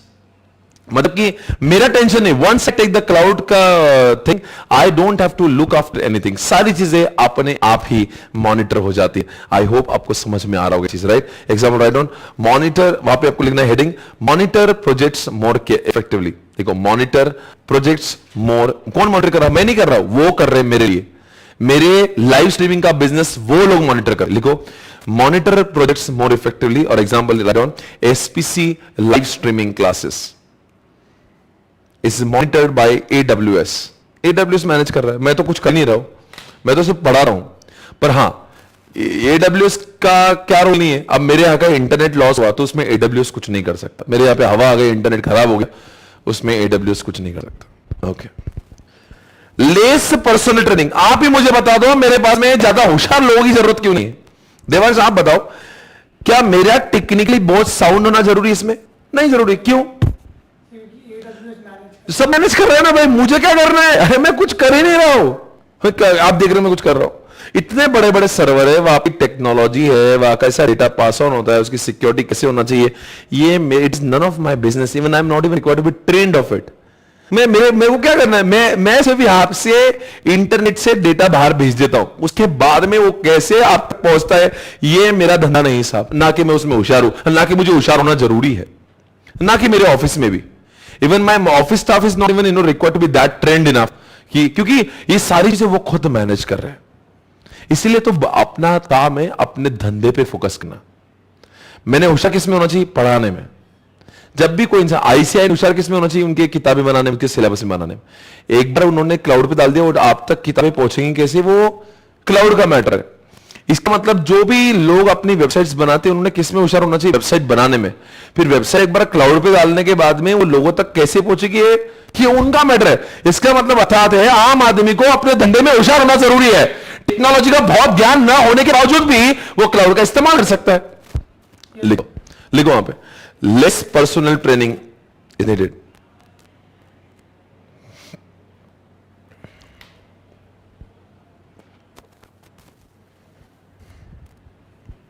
आगे बढ़ेंगे, यहां लिखा है मिनिमाइज मेंटेनेंस। अब ये पॉइंट ऑलरेडी मैंने डिस्कस किया था, बाहर लिखो आप मिनिमाइज मेंटेनेंस। मिनिमाइज मेंटेनेंस बताएंगे देवांश, इसका मतलब क्या हुआ? SPC क्लासेस के सॉफ्टवेयर कितने होंगे आप? 160 या एक? तो अगर मान लो कुछ नया फीचर डालना है, कुछ खराब हुआ ठीक करना है, तो कितनी जगह पे? एक है। तो इसलिए बोलते हैं मिनिमाइज मेंटेनेंस। अगर दुनिया में क्लाउड नहीं होता तो आई would have installed software each and every location. कुछ भी खराबी आ जाती, कुछ भी नया फीचर डालना पड़ता, तो आई would have done it at each and every location. लिखो आप, SPC is not required to, ऐसा लिखो, SPC is not required to maintain or update softwares at 160 locations. Softwares at 160 locations.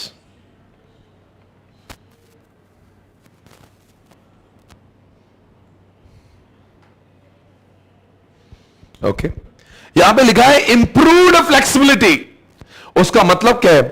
It is possible to make first changes in our work environment without serious issues at stake. क्या बोल रहा है ये? It is possible to make fast changes in the working environment. इसका मतलब क्या है भाई? इसका मतलब यह हुआ दोस्तों कि मैंने लिया था E2C प्लान। एग्जाम्पल आपको थोड़ी देर पहले बताया मैंने अमेजॉन का, और मुझे इधर देखिए, ध्यान से देखिए, ये देखो आपको, ये बहुत अच्छी बात आपके सामने आई हुई है। इसके थोड़ी देर पहले मैं आपको बताता ना E2C प्राइसिंग के बारे में बता रहा। देखो इस सामने किया था, स्क्रीन पे देखिए, तो ये पहले डेटा खुल नहीं रहा था, बहुत अच्छा वो डेटा आ गया। उसके सामने वो कुछ लिखा है, उसके जीबी बढ़ते जा रहे तो उसका रेट बढ़ते जा रहे। आपको दिख रहा है वो प्राइसिंग, लिनक्स यूनिक्स यूसेज आएगा, तेरा खराब है। तो यहां पे आपको दिख रहा होगा कि ये लिनक्स यूनिक्स यूसेज जो है उसके देखो पहले कुछ 0.0255 पर आ रहा है, फिर बाद में 0.048 हो रहा है। इसका मतलब आपने देखा होगा जितना जीबी और जितना यूसेज हम लोग कर रहे हैं उसके हिसाब से रेट चार्ज हो रहे हैं।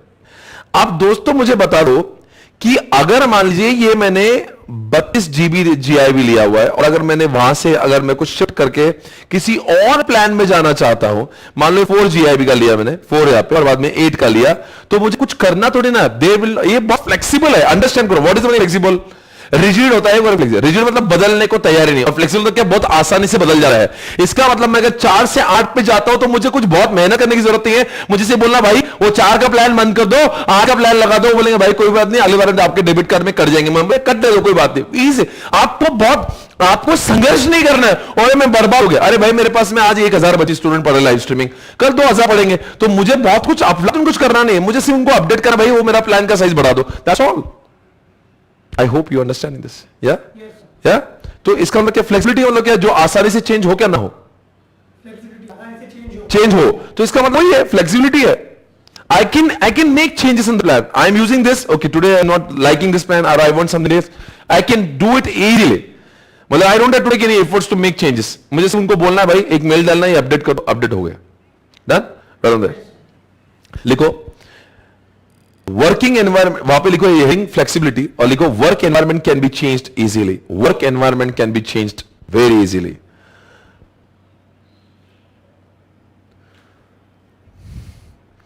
Work environment can be changed very easily, ये भी आपको समझ में आ रहा होगा। और उसके बाद में आपके सामने अब एक लास्ट पॉइंट आ चुका है, achieve economies of scale.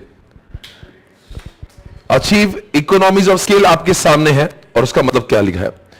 Last point है बेनिफिट्स के साथ में, बस फिर इसके बाद में बेनिफिट्स हमारे खत्म हो जाएंगे।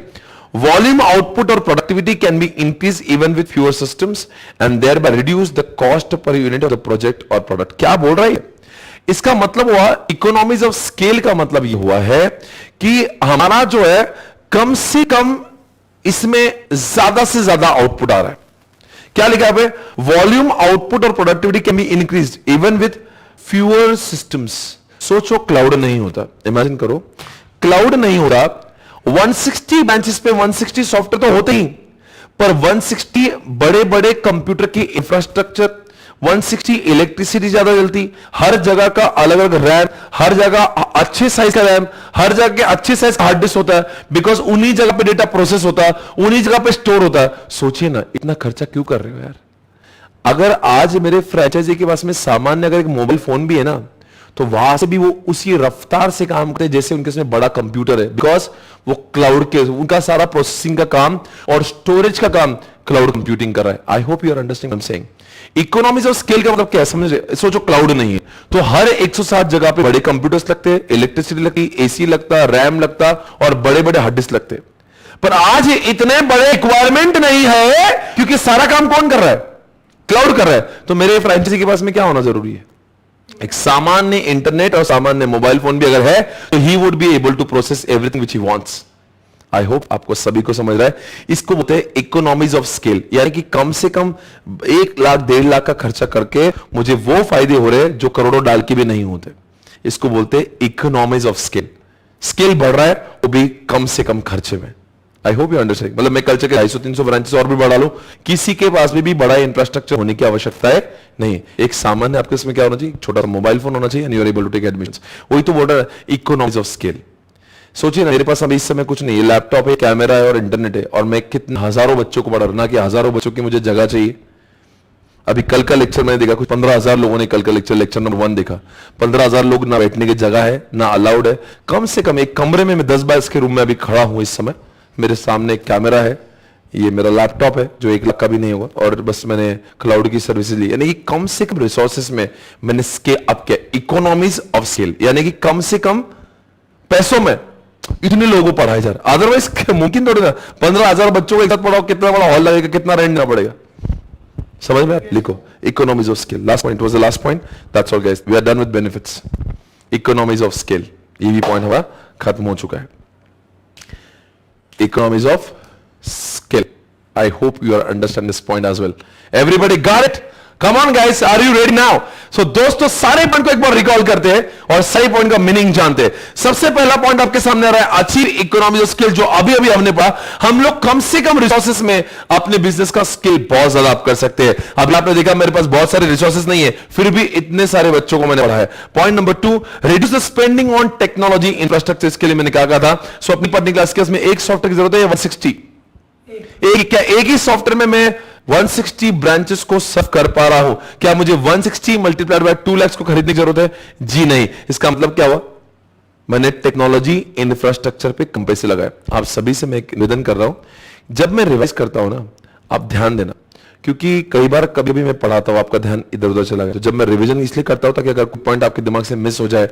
और अब जब मैं और एक बात आपके लिए कहना चाहता हूं कि जब मैं कुछ पढ़ाता हूं पॉइंट्स आपको, तब जब मैं कोई पॉइंट्स आपको पढ़ाता हूं, जब मैं उसकी हेडिंग देता हूं ना, उस हेडिंग देने के बाद में आपको खुद से रिकॉल करना उसका मीनिंग क्या है। जैसा अभी पॉइंट है, ग्लोबलाइज वर्कफोर्स, याद करो क्या बोला था मैंने, बोलो। ग्लोबलाइज मतलब it can be access from anywhere in the world. Globalize है क्लाउड। अरे क्लाउड में ग्लोबलाइज, इसलिए तो क्लाउड यूज करते हैं। Example YouTube. Next, streamline business process. इसके लिए मैंने एसपीसी के एडमिशन का एग्जांपल दिया था। क्या बोला था मैंने? अभी अगर मान लो मैनुअल होता है तो कितना मतलब माथा पच्ची होती, कितने एम्प्लॉय लगते हैं, पूरा देश भर से लोग इधर आते हैं, पूना में आते हैं और एडमिशन ले पाते। और अभी क्या हो रहा है, सारी चीजें ऑटोमेटेड है, क्लाउड पर एडमिशन हो रहा है। Reduce capital cost. आप मुझे बताओ, आपने गोडैडी के बड़े सर्वर देखी जो करोड़ों के हैं? क्या मुझे करोड़ों के सर्वर लगाने की जरूरत है? क्या कर रहा हूं मैं, सिर्फ कुछ किराया दे रहा हूं, and I am able to enjoy the services of crores of rupees. ठीक है ना। परवेसिव एक्सेसिबिलिटी, ऐसा पॉइंट लिखा है जिससे मतलब लिखा है एनी टाइम एनीवेयर। इसका मतलब क्या है? It can be used at any time, it can be used anywhere, कोई प्रॉब्लम ही नहीं। यही तो सबसे बड़ी चीज है क्लाउड की। क्लाउड का और फायदा, आप अपने प्रोजेक्ट को मॉनिटर अच्छे से कर सकते हो। मुझे बताओ, मैं अभी लाइव स्ट्रीमिंग कर रहा है, कौन मॉनिटर कर रहा है इसके ऊपर? AWS कर रहा है। मैं तो कुछ, मेरा काम है सिर्फ, बाकी वो यहां से एक बार मैं छोड़ देता हूं, उसके अपने बच्चों के मोबाइल तक पहुंचाना मेरा काम है क्या उनका काम है? उनका काम है। बताओ, मेरे पास ट्रेन्ड एम्प्लॉयज होना जरूरी है क्या? नहीं है, क्योंकि वो सब कुछ मैनेज कर रहे हैं। बताओ, मिनिमम सॉफ्टवेयर का मेंटेनेंस कम से कम क्यों है? सॉफ्टवेयर लगाया कितनी जगह पे? एक जगह। तो मेंटेनेंस कितनी जगह पे होगा? एक जगह। तो मेंटेनेंस का कॉस्ट भी सेव हो गया। और फ्लेक्सिबिलिटी का मतलब क्या बोला था मैंने? मतलब पहले मैंने 4 GB का प्लान लिया, क्या मैं 8 GB कर सकता हूं? 16 GB कर सकता हूं? फ्लेक्सिबिलिटी। मैं क्या कह रहा हूं, अंडरस्टैंड करो। कोई भी ये चीजें आपके लिए नहीं है, पर फिर भी आपको बहुत आसान लगेगी अगर आप उसको प्रैक्टिकली समझने की कोशिश करोगे। अगर आपको सिर्फ क्लाउड ऐसा है, कुछ लोग क्या करते हैं, पहले बुक पढ़ते हैं और फिर देखते हैं यार ये पॉइंट तो बड़ा डिफिकल्ट लग रहा है, ऐसा नहीं पढ़ते। आपको कोई भी EIS का किताब का कोई भी पन्ना पढ़ने से पहले आपको कॉन्सेप्ट के अंदर जाना पड़ेगा, समझना पड़ेगा कॉन्सेप्ट क्या है। उसके बाद में उसके अंदर जितने भी पेजेस दिए होते हैं वो पढ़ना काफी आसान हो जाते हैं। जैसे हमने कल क्लाउड पढ़े, आज देखो दोनों क्वेश्चन आप आसानी से कर पाए। That's all. तो आई होप आपको ये समझ में आ रहा है, एकदम अच्छे से आप सारी चीजें समझ पा रहे हैं। ओके, अभी यहां पे 2 क्वेश्चंस और हमारे क्लाउड कंप्यूटिंग के बाकी है। एक ड्रॉबैक्स ऑफ क्लाउड कंप्यूटिंग है, पर बहुत क्लाउड पढ़ लिया, अब कुछ नया पढ़ाते हैं जिसका नाम है आर्टिफिशियल इंटेलिजेंस। ओके, कुछ नया पढ़ते, थोड़ा सा माइंड इंटरेस्ट होगा, क्योंकि वो भी क्लाउड अब वरना सप्रे में भी आपको क्लाउड आएगा। दोस्तों आओ कुछ खास करते हैं। अभी शो में कुछ खास होने जा रहा है जिसका नाम है आर्टिफिशियल इंटेलिजेंस। आपने कभी एक वर्ड सुना होगा इंटेलिजेंस, आपके पास में कौन है? नेचुरल है artificial? You must having natural, right? ये तो विरासत में मिला हुआ है। पर what is the meaning of artificial intelligence? इंसानों ने इंसानों जैसा साइंस को यूज करके जो ब्रेन बनाया है उसका नाम हो जाता है artificial intelligence. Whenever computers can walk, computers can talk, computer can think like human being, it is called as artificial intelligence. और आजकल इसका दौर चल रहा है. सोचिए कितनी कमाल की बात है कि कंप्यूटराइज सिस्टम हमारी ऐसी बातें कर रही है, हमारी बातों को समझ रही है, बोल रही है, सोच रही है. उसको क्या कहते हैं? Artificial intelligence. सर क्या होता है? अरे you must have heard about robots. Robot is the best example. Robot is best example to understand what is AI. अरे आपने तो आजकल तो ऐसे ऐसे आधुनिक रोबोट्स आए, आपको समझ. अच्छा रोबोट सब्जी कट कर रहा है, रोबोट सोल्जर बन गया. अरे बॉर्डर पर रोबोट है. मतलब आजकल सोल्जर्स की जरूरत नहीं है, यूएसए के मिलिट्री में रोबोट्स है भाई. अंडरस्टैंड करिए कितनी कितनी चीजें. मैं आपको एक ऐसी रोबोट की तस्वीर दिखाना चाहता हूं, यू विल बी सरप्राइज. अच्छा ये रोबोट है, लगता ही नहीं कि रोबोट है, ऐसा लगता है वो एक इंसान है. यूएसए के क्या बोलते, दुबई के गवर्नमेंट ने, उसका नाम है, उस रोबोट का नाम सोफिया, उसको वहां का सिटीजनशिप मिला है. आज तक वोटिंग का अधिकार इंसानों को दिया जा रहा था, वहां पे पहली बार ऐसा हुआ. आइए ऐसे एक आधुनिक रोबोट से मिलता है, उसके बाद में आगे बढ़ेंगे. सर रोबोट क्यों दिखा रहे? Because robot is the best example of artificial intelligence. Guys check it out. Everybody, this is Sophia. Sophia, if you could, please wake up and say hello to everybody. Oh, good afternoon.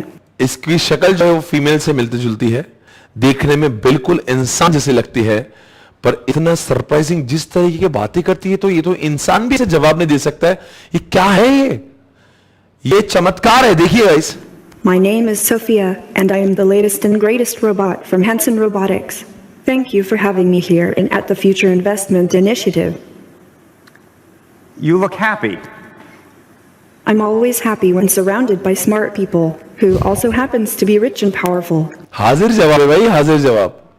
क्या इस क्या intelligence है? उसको क्या क्या सवाल पूछा गया? जरा सोचिए, क्या बहुत मजा आएगा आपको देखते हो क्या बोल रही है वो. I was told that people here at Future Investment Initiative are interested in inviting in future initiatives, which means AI, which means me. So I'm more than happy. I'm excited. Well, we're all glad that you're excited about yourself. We should say we have smart investors here, and they are very selective about what they invest in. Well, I think I'm special. I can use my expressive face to communicate with people. For example, I can let you know if I feel उसके face के expression देखिए अब कैसे कर रही है. angry about something, That's impressive. or if something has upset me.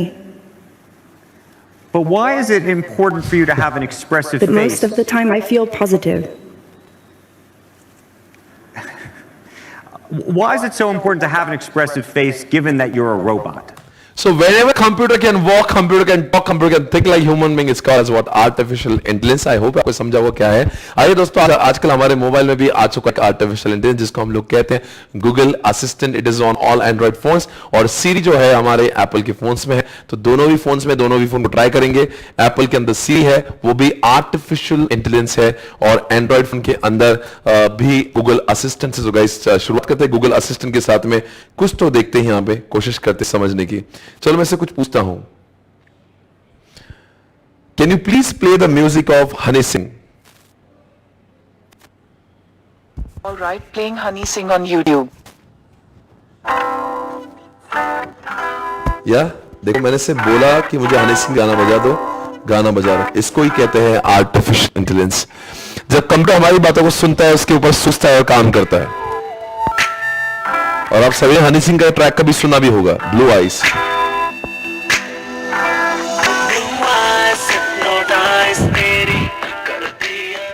Okay. तो दोस्तों इस तरह से चीजें आपको समझना चाहिए. तो मैं से और कुछ रंगीली बातें करता हूं. Would you like to meet me? Opening web page. Okay, I'll ask. Hey, what's your name? My good name is Google Assistant. Okay. Would you be my girlfriend? Here are some results from a search. वो चलो ये girlfriend नाम का photo दिखा रही है मुझे, और एक बार परेशान करता हूँ. Would you like to be my girlfriend? I love spending time with you. We have a great person to AI kind of relationship. हाँ आपने देखा, ये चालू की हद है. Can we meet? I'm always here whenever you call. वाह, इसको बोलते हैं आर्टिफिशियल इंटेलिजेंस. आप उसको दो चाहे कुछ भी सवाल कर सकते हैं. वैसे मैं बेहूदी वाहियात बात कर रहा था, चल कुछ अच्छी बातें भी कर लेते हैं. Can you please suggest me the nearest hospital? Here is Agrawal Hospital. Make sure that you check the COVID-19 advisory before you go. ये मुझे बोल रही है कि अग्रवाल हॉस्पिटल को ये जगह है यहाँ पे बिल्कुल पास है मेरे घर से, और अगर तुम जाएंगे तो जरूर कोविड का चेकिंग करके जाओ, बिकॉज हॉस्पिटल में आजकल उसके बगैर एडमिट भी नहीं कर रहे. तो इस तरह की बातें हैं, मतलब you ask anything it is always. और आपने आजकल एलेक्सा का देखा होगा, तो ये सारी चीजें भी आजकल ये आर्टिफिशियल इंटेलिजेंस, आप कुछ एलेक्सा को कुछ भी बोलते हो करता भी है. तो ये सब आर्टिफिशियल इंटेलिजेंस, इसमें कोई मतलब अभी ये बहुत दुनिया आगे जा चुकी है. और ये गूगल असिस्टेंट का मास्टरमाइंड जो है उसको मिलाना मैं आपसे चाह रहा हूं, जिसका नाम है सुंदर Pichai. You must heard about this guy. He is the CEO of Google. बहुत हमें अभिमान है, गौरव है, स्वाभिमान इस बात का कि ये इंसान जो भारत का होकर इन्होंने बहुत बड़ी कामयाबी हासिल की है. गूगल असिस्टेंट के जो बैकबोन है, जिनकी बदौलत हम लोग आज गूगल असिस्टेंट यूज कर रहे हैं, ऐसे इंसान से क्या आप मिलना चाहेंगे? आइए देखते हैं. The progress with the assistant. As I said earlier, our vision for our assistant is to help you get things done. It turns out a big part of getting things done is making a phone call. You may want to get an oil change schedule, maybe call a plumber in the middle of the week, or even schedule a haircut appointment. You know, we are working hard to help users through those moments. आप सभी जानते होंगे ये बंदा कहाँ का है. ये साउथ इंडिया से बिलोंग करता है और इसकी सैलरी कहते हैं अब इंडिया में सबसे ज्यादा है. मतलब इंडिया के कोई भी लोगों को कंपेयर करते हैं, इनकी सैलरी जो मैं what I heard is it is more than 1000 CR, right. ये एक अपने आप में एक अलग ही हस्ती है. आप सभी लोग जानते हैं गूगल क्रोम आप यूज करते हैं. गूगल क्रोम का मास्टरमाइंड है. गूगल क्रोम जिसने दुनिया को दिया है वो इंसान है, नाम तो सुना होगा, सुंदर पिचाई. इन्होंने IIT खड़गपुर से अपनी पढ़ाई कंप्लीट करी है और आज देखो कहां पहुंच गया है ये बंदा, राइट. गूगल का CEO है और इसकी कामयाबी को और इसकी एबिलिटी को देखते हुए गूगल क्रोम जब इन्होंने निर्माण किया उसकी एबिलिटी को देखा गया. आप सभी जानते हैं गूगल के जो ओनर है लैरी पेज ने जब देखा कि ये बंदा बहुत ही टैलेंटेड है तो इसको बहुत अच्छे लेवल रखना जरूरी है. काफी कंपनीज की ऑफर थी इसके पास में, अमेजॉन, याहू जैसे कंपनीज की, पर उसने कोई जॉब इनको कहा, पर इन्होंने उसको इतनी ऑफर अच्छी दी कि अभी बंदा गूगल छोड़ ही नहीं पाया. उसको डेजिग्नेशन भी मिला, पैसे भी मिले. ये अपने आप में कमाल बंदा है जिसको आप सुन रहे इस समय. We want to connect users to businesses in a good way. Businesses actually rely a lot on this, but even in the US, 60% of small businesses don't have it on Tuesday between 10 and noon. What happens is the Google Assistant makes the वो बता रहा है कि अगर मुझे haircut चाहिए और मैंने गूगल असिस्टेंट को बोल दिया हेयरकट के लिए अपॉइंटमेंट लो, तो देखो कैसे गूगल असिस्टेंट बात करेगा फोन पे. जस्ट चेक इट आउट, बहुत अच्छा है, मजा आपको देख के. call seamlessly in the background for you.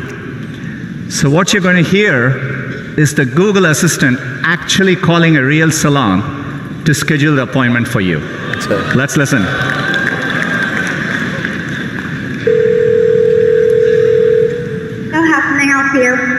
Hi, I'm calling to book a woman's haircut for a client. I'm looking for something on May 3rd. Sure, give me 1 second.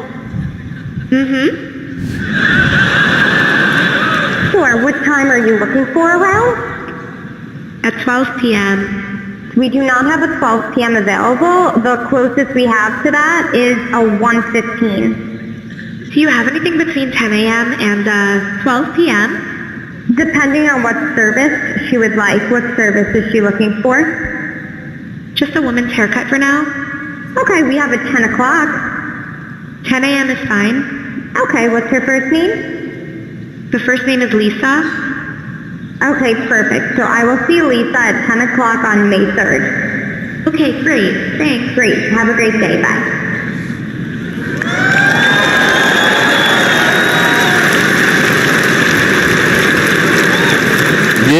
Level है artificial intelligence का। आपने ये भी देखा होगा आजकल गाड़ियां अपने आप चलने लगी, गाड़ियों में ड्राइवर की जरूरत नहीं है और गाड़ियां अपने आप दौड़ती है। या तक कि आप अगर इसको रिवर्स का बोलते हो, गाड़ी अपने आप पार्क हो जाती है। आइए दोस्तों गूगल कार से मिलाता हूं आपको, गूगल ने कैसी एक अद्भुत कार बनाई है जिसको देखकर आप दंग हो जाओगे। क्या कार है ये, कैसे बनाते हैं लोग ऐसी कार्स, आइए जरा देखिए।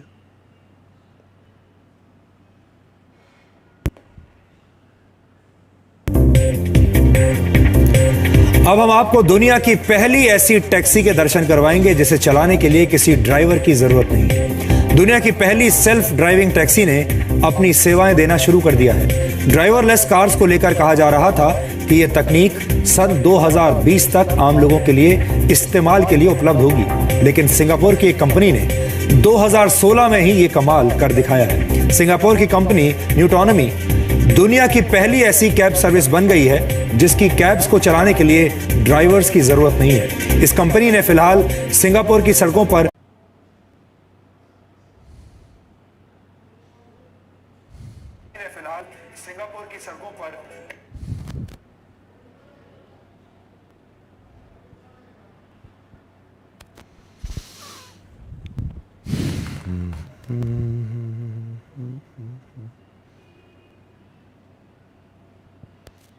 कैसे होगा भाई,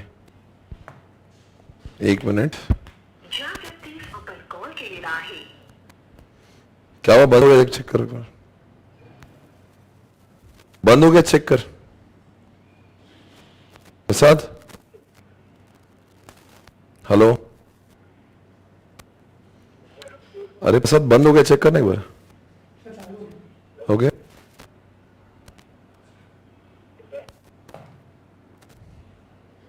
हो गया, चलो, okay, I think it's working now. ठीक है, कोई प्रॉब्लम नहीं है। मैंने आपको फिर से कहा ना कि वो इंटर का प्रॉब्लम जब होगा तो ये सारी समस्या आपको होते रहेगी, पर कभी कभी होती ही रहेगी।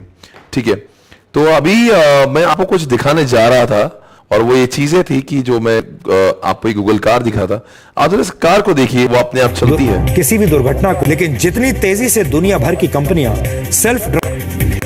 साधारण कार्स और ड्राइवरलेस स्पोर्ट सिस्टम्स में बड़े बड़े बदलाव होते हुए देखेंगे, और ये सब उसी तकनीक की वजह से संभव होगा जिसकी मदद से सेल्फ ड्राइविंग कार्स का परीक्षण इस वक्त किया जा रहा है। इस महीने के अंत तक एक अमेरिकी कंपनी भी करीब 100 ड्राइवरलेस कार्स के साथ अमेरिका के पिट्सबर्ग में अपनी सेवा। तो दोस्तों ये सारे जो एग्जाम्पल आप देख रहे हैं आर्टिफिशियल इंटेलिजेंस, आजकल तो आपने कभी रोबोट्स भी देखेंगे। रोबोट्स में मैं आपको कुछ एग्जाम्पल देना चाहूंगा, ये जरा ध्यान से देखिए क्या है यहाँ पे। रोबोट पुलिस आपको मैं दिखाने जा रहा हूँ। Robots will soon replace human police with the first real-life RoboCop to be launched. Real-life RoboCops will soon replace human police This summer. The first robot officer will go on patrol in Dubai by May this year, officials have confirmed. Members of actually काम ये इंसानों का है, गाड़ी चलाना काम इंसानों का है ना। ये पुलिस बनना काम इंसानों का। जब ये इंसानों का काम, इंसान जैसा सोचता है, इंसान जैसा बोलता है, सुनता है, ये सारी चीजें जब कोई कंप्यूटर करने लग जाए, हम इसको आर्टिफिशियल इंटेलिजेंस का नाम देते हैं। आज हमने कौन से एग्जाम्पल है, गूगल असिस्टेंट। मैं मेरे भाई को बोलता हूं ढूंढ रहे कौन सा हॉस्पिटल है, अब मैंने भाई को नहीं बोलता, मैंने गूगल असिस्टेंट को बोला, उसने ढूंढ के लाया। इसका मतलब जो काम इंसान कर रहा था वो जब मशीन करने लगे। आपने सैलून का एग्जाम्पल देखा, वो सैलून से अपॉइंटमेंट लेना है, इंसान लेना चाहिए, पर वो अगर गूगल असिस्टेंट ले रहा है यानी कि वो इंसानों का काम कर रहा है, तो उसको हम लोग क्या कहेंगे, आर्टिफिशियल इंटेलिजेंस। हमने सोफिया को देखा, सोफिया ऐसे ऐसे सवालों का जवाब दे रही, तो इंसान भी क्या देंगे उसका जवाब। इसका मतलब ये हुआ है, अभी यहां पे दुबई के मॉल में पुलिस है, रोबोट पुलिस है। इसका यह मतलब है, सारी बातों का मतलब जब भी कंप्यूटर इंसानों जैसा बिहेव करे, बोले, सोचे, सुने, उसको हम लोग कहते हैं artificial intelligence. I hope you understand the meaning of artificial intelligence. Please write down guys. आज का ये जो, और देखो हर कोई कॉन्सेप्ट जो क्लाउड इतना बड़ा नहीं होता, आर्टिफिशियल इंटेलिजेंस कॉन्सेप्ट इतना ही छोटा था और ये कॉन्सेप्ट हमारा हो गया। आपको लग रहा होगा क्लाउड को देखकर कि यार कितना बड़ा है, वही इकलौता टॉपिक है जो बहुत बड़ा है। एआई उतना ही छोटा topic. Please write down all the examples. आपको सभी को रिकॉल करना है, देखता है आप सारे एग्जांपल्स रिकॉल कर पाएंगे क्या। आपको जो रिकॉल है प्लीज जरूर रिकॉल करें और लिखें, वहां पे अच्छे से लिखना। Fast, come on, hurry up guys.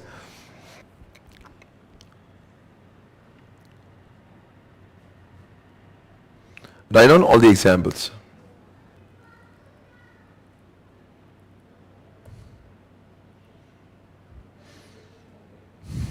कौन सा एग्जाम्पल किया आपने?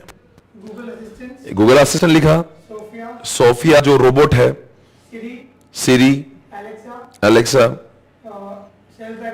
Self driving cars, game of chess. Sir game of chess क्यों भाई? चेस कौन खेलता है? इंसान ही खेलता है। वो कैसे खेल रहा है? उसके इसमें कुछ तो इंटेलिजेंस भरा है हमने। पर ये सारी चीजें बनाना काफी कॉम्प्लेक्स है, ये चीजें इतनी आसान नहीं होती। जब हम लोग एआई जब आता है तो समझ जाना उसके अंदर बहुत ज्यादा कॉम्प्लेक्सिटी होती है। It is very difficult, very hard to make artificial intelligence.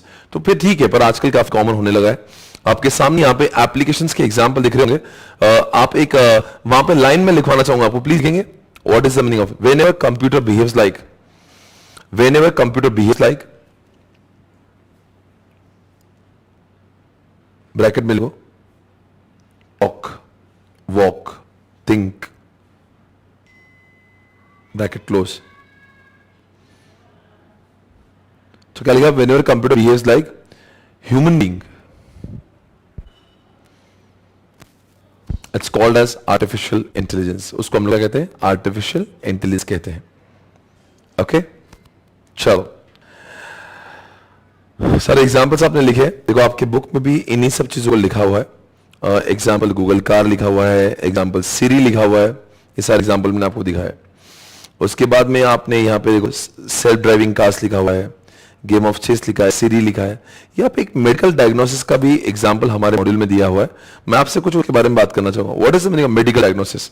Example देंगे।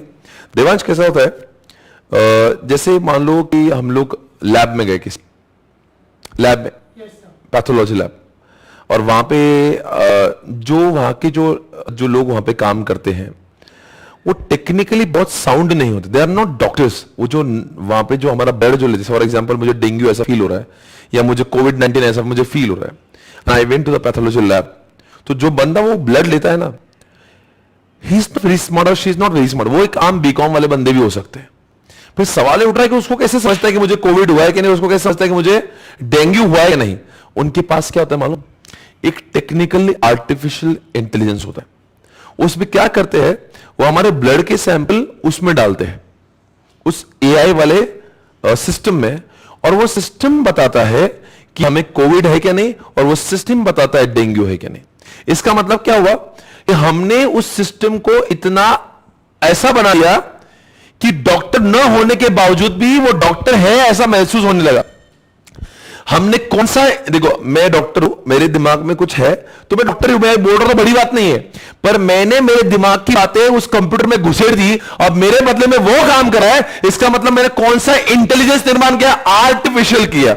मतलब जो काम जो डॉक्टर पहले ये आइडेंटिफाई करते थे, ये डायग्नोस करते थे कि किसी को कोविड है क्या नहीं और किसी को डेंगू है क्या नहीं, वो काम कौन कर रहा है? मशीन कर रहा है। क्या हुआ उसका एग्जाम्पल? Artificial intelligence.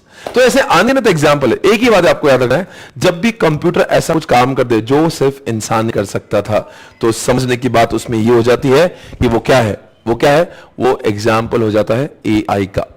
गाड़ी चलाना किसका काम होता है? ड्राइवर्स का। कौन कर रहा है? कार अपने आप कर रही है। सैलून से अपॉइंटमेंट लेना काम किसका है? इंसान होगा। कौन ले रहा है? कंप्यूटर ले रहा है। हाँ, चेस खेले काम किसका? इंसान होगा। अगर वो कर रहा है, इसका मतलब आपको इस समझ आ रहा है what is the meaning of AI? Clear है? कॉन्सेप्ट क्लियर है? एग्जाम्पल से शायद से आपको कनेक्ट हो रहा होगा, और जितने भी लोग दिख रहे हैं शायद से एग्जाम्पल से आपको काफी कॉन्सेप्ट क्लैरिटी आ रही होगी। इसमें आपको कुछ उसके रिस्क लिखे हुए मैं पढ़ रहा हूं। AI relies heavily on what data it gets। वो बोलता है इसका पूरा डिपेंडेंसी उसके डेटा के ऊपर होता है। ऑब्वियसली बात है, अगर मान लो अगर कार चलाने वाला कोई AI हमने बना दिया और वहां पे लिख दिया ग्रीन हुआ सिग्नल तो स्पीड बढ़ा देना, और रेड हुआ सॉरी ऐसा बोला, रेड हुआ तो स्पीड बढ़ा देना और ग्रीन हुआ तो रुक जाना। अगर मान लो गलती से ऐसा कोडिंग दे दिया, आपको लगता नहीं बहुत बड़ा डेंजर हो जाएगा? It will be very risky. Understand करो, मतलब एआई इंसान है। मान लो इंसान मतलब कोई बच्चा है और वो हम आप गाड़ी चलाते हैं तो हमें समझता है कि हमें मरना नहीं है, तो कोई अगर बहुत बड़ी गाड़ी है तो हम अपने आपको ब्रेक लगा देंगे। तो वो ब्रेन है, हमारा ब्रेन है। पर आर्टिफिशियल इंटेलिजेंस को बनाते समय किसी ने रॉन्ग कोडिंग कर दी, इनकरेक्ट कोडिंग कर दी, तो आपने दिमाग नहीं लगाता। उसमें लिखा होगा कि ग्रीन है तो फास्ट भगा दो तो फास्ट भगाएगा, और वहां पे लिखा होगा ग्रीन है तो उसको स्टॉप कर दो तो स्टॉप करेगा। इसका मतलब क्या हुआ? रिस्क क्या है? बनाने की रिस्क है। अगर इसमें गलत कोडिंग कर दी किसी ने कि रेड है फिर भी बाहर है, तो न जाने कितने एक्सीडेंट कार कर ली, उसका अंदाजा भी नहीं है। इसलिए क्या हुआ है, सबसे बड़ा ड्रॉबैक क्या है, it relies heavily on what, data. जैसे अगर उसमें लग दिया चेस की गेम में लिख दिया कि ये जो है ना, ये जो मान लो एलिफेंट है वो स्ट्रेट नहीं चलता, वो तिरछा चलता है, ऐसा गलत कोडिंग कर दिया तो वैसे ही चलेगा, उसको अपना खुद का बुद्धि थोड़ी ना है।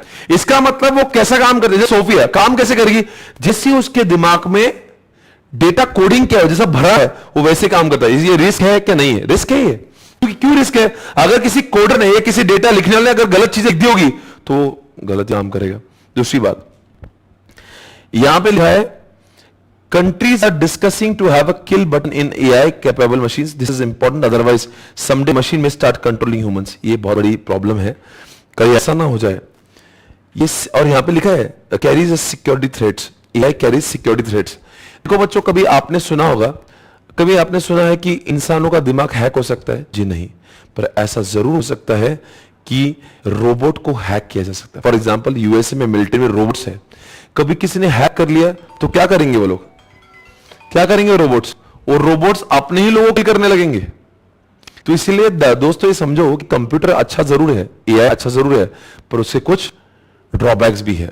नंबर तीसरी बात, एआई इन लॉन्ग टर्म में किल ह्यूमन स्किल्स। आपको लगता है अगर सारी चीजें कंप्यूटर ही करने लगेगा, कंप्यूटर ही गाड़ी चलाने लगेगा, कंप्यूटर ही सारी चीजें करने लगेगा, कंप्यूटर ही सारे स्किल्ड वाले काम कर, तो हम लोग क्या करेंगे, हमारा स्किल दिन ब दिन कम हो रहा है, बढ़ा, हमारा स्किल ही पूरा खत्म हो जाएगा।